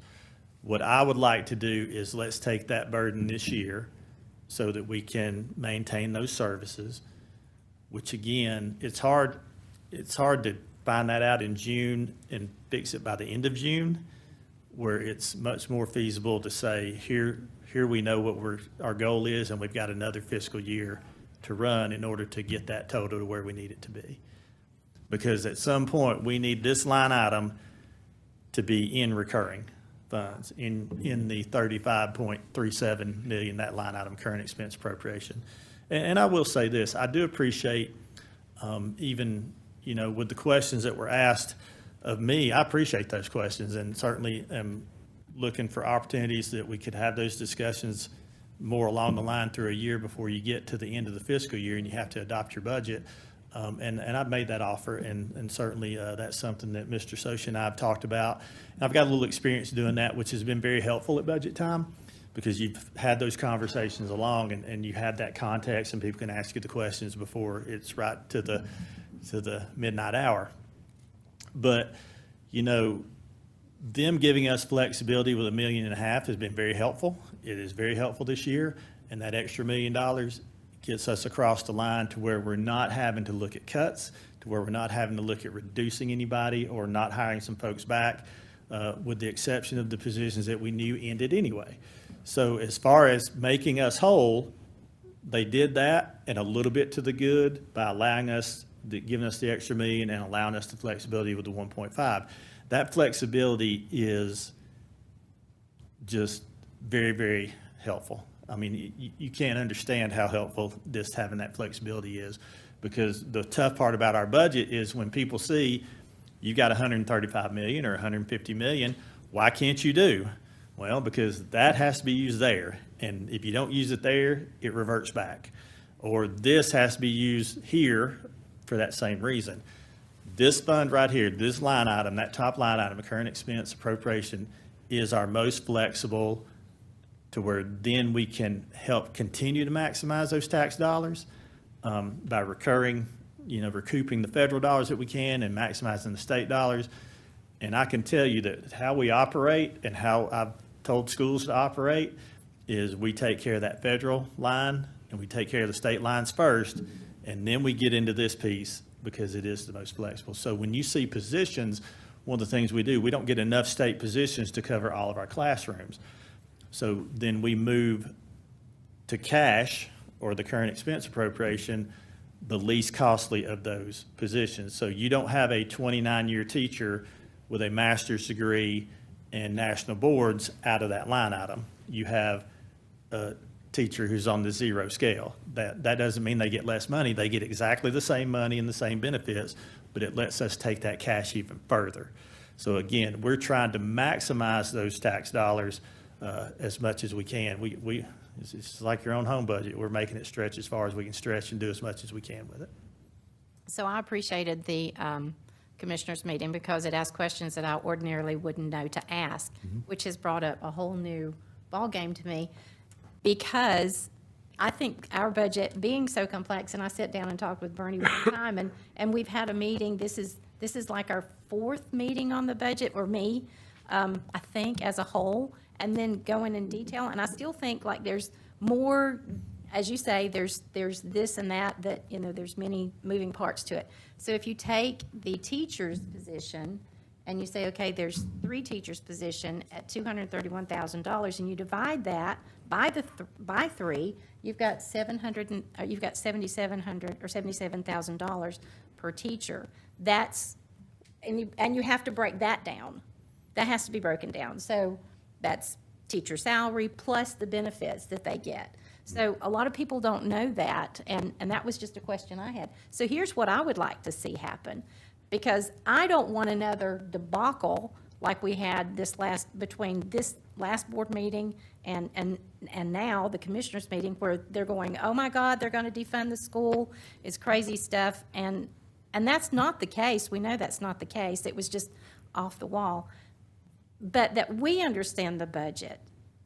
Educate us on the budget. I would like to see that I appreciate the transparency. I appreciate the job you did. I would like to know more about the budget, and seeing it again and again on a repeated basis is just helping me to go, oh no, that money can be pulled from here, that money, and understand it at a greater level. So is it possible for us as a board, and we do have more coming on, this is my second year, and I feel like I'm just now getting my feet stuck in the ground so I can actually maneuver. Is there a way that we can actually educate all of us at a greater level of the budget? And I know that's a huge ask, but I think it's necessary. And not only that, but with the county commissioners as well. Jay, you're going in there. We don't want to be hostile to you, whatever. So this At least not until he's not my boss, right? well, that would be your call. But needless to say, I would like to see a better working environment with our county commissioners and us. So I disagree. I don't think we're the problem child. I think that we are the one with the largest budget, with the most moving parts. And I'm looking down at the budget, and it's talking about childcare. I'm assuming that's PSPM and AM. And then the tuition and the fees, and I'm assuming that's allocated from the increase that's already been, no, it wouldn't be for this, yeah, it would be for this year. It's the increase that's coming up. Yeah, so see, I mean, that's something that we've learned over time, but as far as being transparent and knowing what's going on, I think more time is needed for us as a board to come together to go, okay, I get it. Or, hey, I've got a question. And I purposely did not call I purposely did not call about anything on this agenda because I feel like sometimes we handle things in the back room sometimes, like, hey, Bernie, Mr. Taylor, can you help me out with this? I need a little clearer understanding, a little more understanding. But the general public need to know too. So we need to be transparent with them as well. I would just like to see more of that. Our budget is posted for anybody to see anytime that they want, and they're welcome to come by. We've had a couple of folks who have come by and asked specific questions and provided that information because it is, we live in the sunshine. And that's what I love about traditional K-12 public schools. You want to see where your money is? Here it is, down to the hardware stores we use and the food vendors we use and all of that. So we're happy to provide as in-depth as you would like. It would be a master's degree to completely understand it. But, you know, as far as what are some things that would help you all in your duties, both as the fiduciary stewards of the money that we get, and also to help in being able to help advocate or explain in the community, we're happy to provide. One of the dangers about doing this job for 11 years is I forget what I didn't know. But 11 years ago, I can tell you, there's a whole lot I had to learn, and Bernie's in the same boat. So we're happy to do that. You get those monthly reports. I don't know if there was a way that we could add context to those monthly reports, or if, as you look at the monthly reports, if you want to shoot us an email about, I get this, but I don't really understand this, you know, just let us know, and we're happy to put it together. I think I like something that you said. I think that we should really consider having maybe an already scheduled time for whoever gets voted in, brand new board members, because you get literally sworn in and the next day you're one of 7 responsible for this budget. And that's why I'm saying, you know, there are certain things that I still wanted. That's why I wanted a concrete understanding of, no, I want to know exactly, because I'm now responsible for it and I don't want to do it wrong. And so I think there's something to be said that maybe as soon as the election is over and whatever new board members are sworn in, that there's a time set aside with Bernie or whoever to just explain, and current board members can go just explain the budget so that when they're, say, a day later now having to vote on the budget, I would like everyone to be as knowledgeable as possible so that we can be, you know, she and I are just, what, a year and a half into this. And like I said, I'm still learning intricate details of how this budget works because it is so unique. There's nothing that could prepare you for this.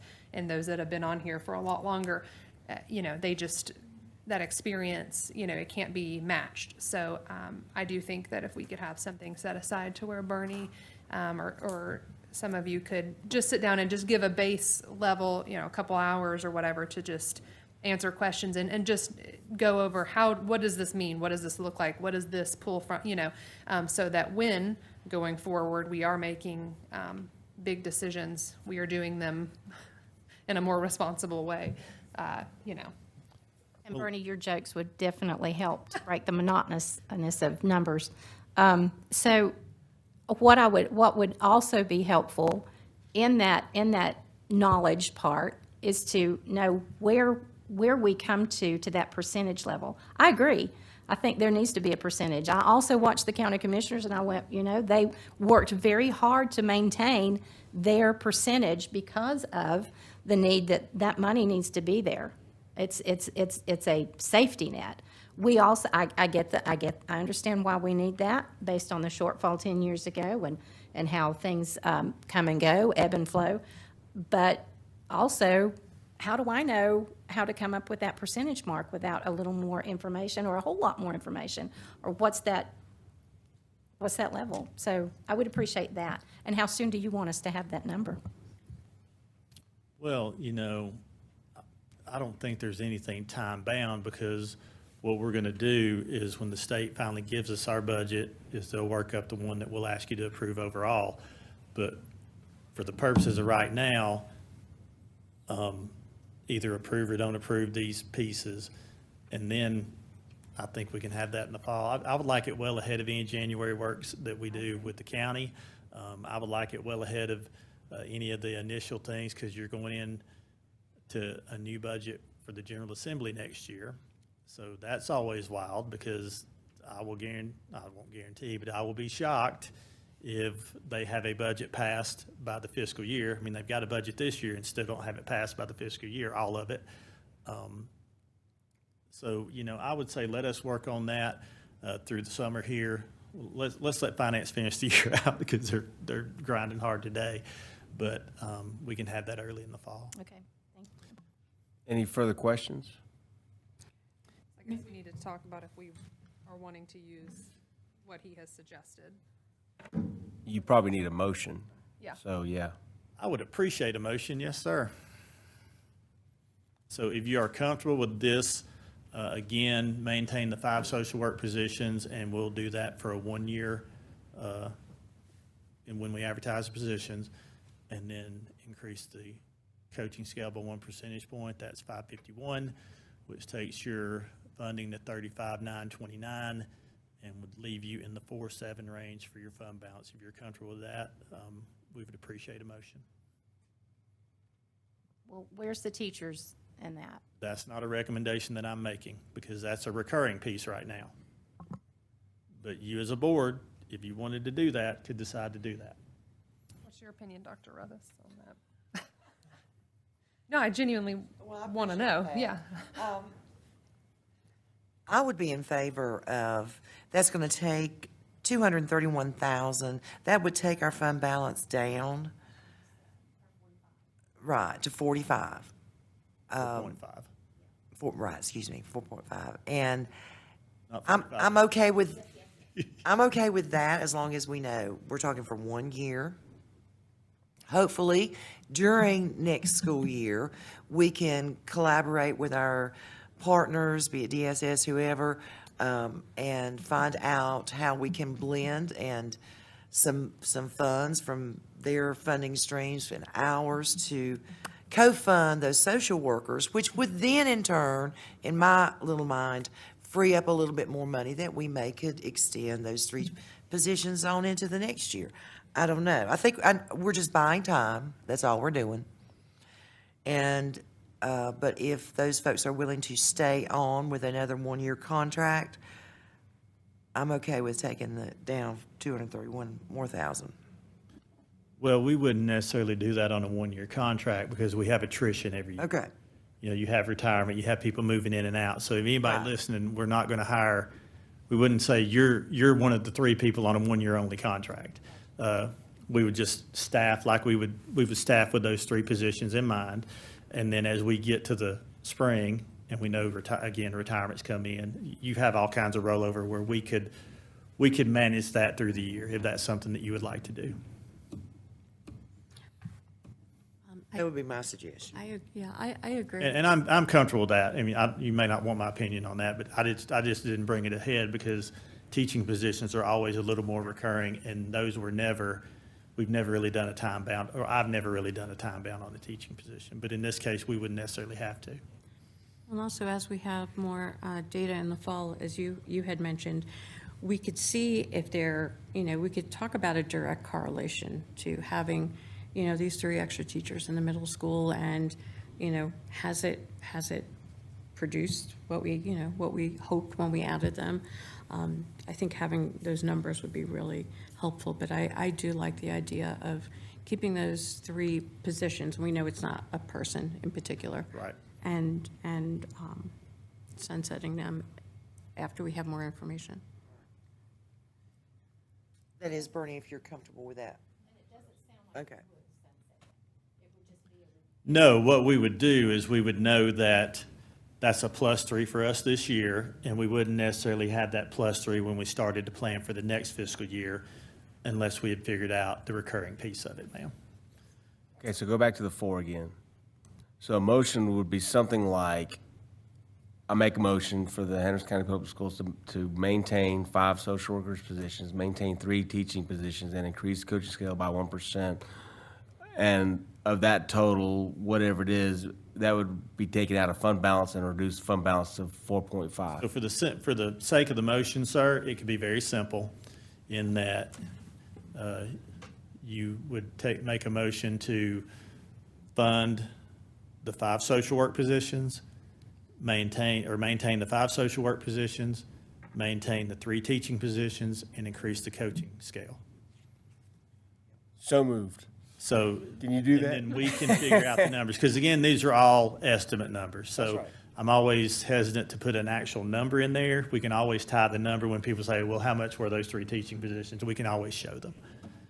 But for the sake of your motion for us to move forward and not get in trouble and act like we rogued out on our own, because we don't do that, those 3 items in that motion would suffice.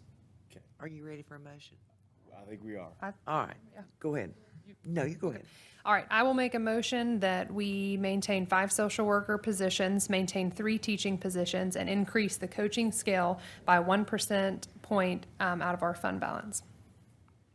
The 2024-25 year. And we have a second. That was perfect. Any further discussion? All in favor? Aye. Any opposed? That motion passes. Thank you.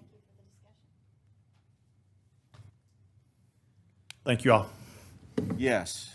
Thank you, Mr. Thank you. Garrett, for doing what you did in answering all those questions and It's a little easier than the county commissioners. And when we hired him, we knew he absolutely. I did in year 1, so that's been very helpful too. right. I can remember my numbers. And we are on to new business, 24-25 interim budget resolution. Mr. Bernie Sosha. Morning, sir. How are you? And Bernie, you can buy me lunch later for answering all those questions that were in your world, so. I was going to say, I think that went so well. Let's see, which one's first? Interim budget, okay. Yeah, you have 3. So the interim budget resolution it's a formality for us to continue operations so that we can pay our bills in July and August and until the time that we have an initial budget presented. So this does not have all the information that you guys were just discussing. We will have all of that information for you in the fall, probably in September. It would be nice if the General Assembly gets that information to us to have that. What this is taking our current spending dollars and just getting us enough to make sure that we can get through December.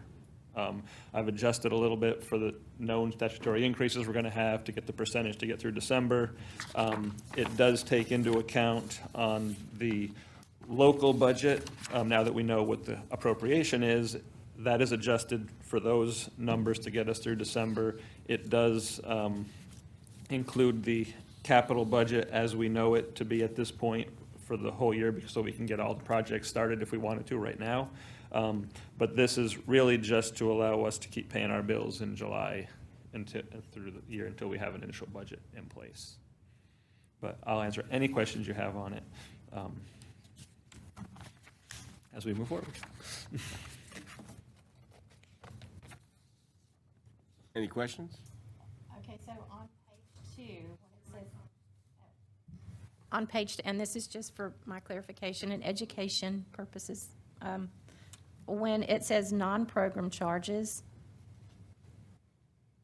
8,100, payments from other or to other government units, there's nothing there. Does that line ever show a balance or show a dollar number? So you're looking at the state budget. Yes. In the current year, we had a little bit in there, but typically that does not happen a lot from the state budget, no. Okay. That's more in our local budget that we have that line. Okay. That would be our charter schools. Okay.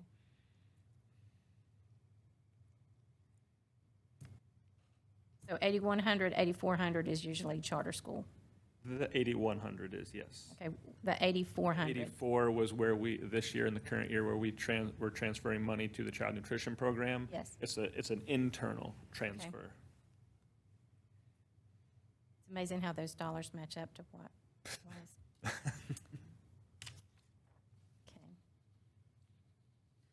Any other questions? I move that the Henderson County Board of Public Education approve the 2024-2025 interim budget resolution as presented. Second? Second. Any further discussion? All in favor, say aye. Aye. Opposed? Motion passes. Thank you much. We can keep working next Monday. And we have a purchase. The micro purchase threshold is next. Okay. This is to allow us, when we use federal dollars, the uniform guidance, which governs how we spend federal dollars, requires us to go out to bid for anything that's over $10,000.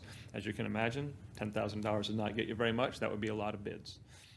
What they have done is given us this flexibility to change that threshold to go to $30,000 for goods and $50,000 for services. That becomes the new threshold for taking things out to bid. And this is an annual requirement that you authorize us to use that threshold for our federal dollars.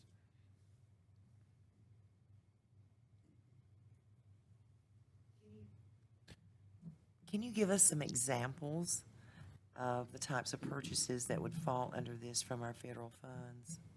Well, even something as simple as, like, when we had all of the ESSER dollars is a good one, where we were trying to go out and buy some PPE, some of the, we went to buy wipes, and we wanted to spend $15,000 on wipes. We would have had to have gone out to bid just to get the $15,000 worth of wipes. This at least allows us to go to $30,000 before we would have to go out to bid. And so this is something we have done previously, correct? Yes, this makes it the third year, I believe, that we've had to do this. And this is for federal funds only? This is for federal funds. Yeah. Any other questions? Are the ESSER funds still available? I thought they had to be used up by, We are on the end of the ESSER funds. For practical purposes, they go through September, but we can liquidate them through December. okay. And what's that amount? Do we have any idea what that amount is? We've still got a few $1 million left that we're, that is where the HVAC projects Okay. are being spent from, and we are going to use every dollar that we have left to try to save some of the local dollars this year still. We're going to get some salaries paid through September so that we don't have to hit into the local or some of the state budgets that we can continue paying with the ESSER dollars through then. I appreciate that. That's good. Any other questions?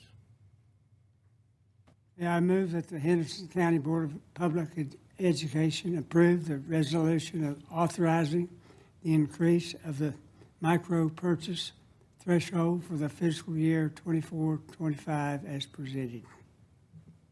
Second. Any other discussion? All in favor, say aye. Aye. Opposed? Motion passes. One more. So PCG, Public Consulting Group, is a company that that's been in use here as long as I've been here, and before that, to help with the EC department with Medicaid billing. It is such a complex thing that most school districts do this. They contract with a company to manage these dollars. They have lots of people on staff. We would have to hire a couple of people with law degrees to manage it here. So we use PCG to do this. This is just a continuation of the current contract, but in the current year, it would be over the $90,000. That is what brings it here. We also have a side part of that agreement with them where they manage the 504s that our other students have. So we've got two prongs to the contract with them. We started that one. This is the third year for that piece of it as well. So that's why we have this contract again for renewal for next year. And is that federal funding as well? Is it Medicaid or is that? So this, we actually use the Medicaid funds to recycle them back through to pay the bill for PCG. And we have there's a little bit of local dollars that we mix in as part of the 504 plan. Isn't technically in all of just the EC program, but they handle it for us, and we appreciate that. So can we get to the slide to the page, and I can't remember where it was, where there's an annual increase? There's a percentage, I think this is the same one that I've looked at, a percentage of increase, or is there another contract we're going to look at? Nope, this is it. Okay, so, So the second page of this talks about the pricing for next year. yes, And the document that we have from them was the initial document. So if you're looking at those ones that had the 3 years, that actually ended this week. That was the initial price estimate that they had given us to use. And now it is just the continuation, which goes to these dollar amounts that are on here right now, the 24 and the 120. Did I understand that that percentage was a 105% increase annually on this? Not 105, no, that's meant to just be 5. Okay, all right. And is there a reason why to not contract for the entire 3 years instead of 1 year? Is there just a, This is just an extension, so we did a 3-year contract, and now we're renewing that, but it's a 1-year renewal is the way that it is Okay. worked into the contract. okay. Aside from this, is there a possibility of finding out who we have annual contracts with? Or if we have contracts with companies, and this is for later, companies that we have contracts for maybe 2-3 years instead of just an annual? And this is not for this is just a question for later. Yeah, and within, I mean, like, the ones that are under the $90,000 threshold, they will all come to the board. Yeah.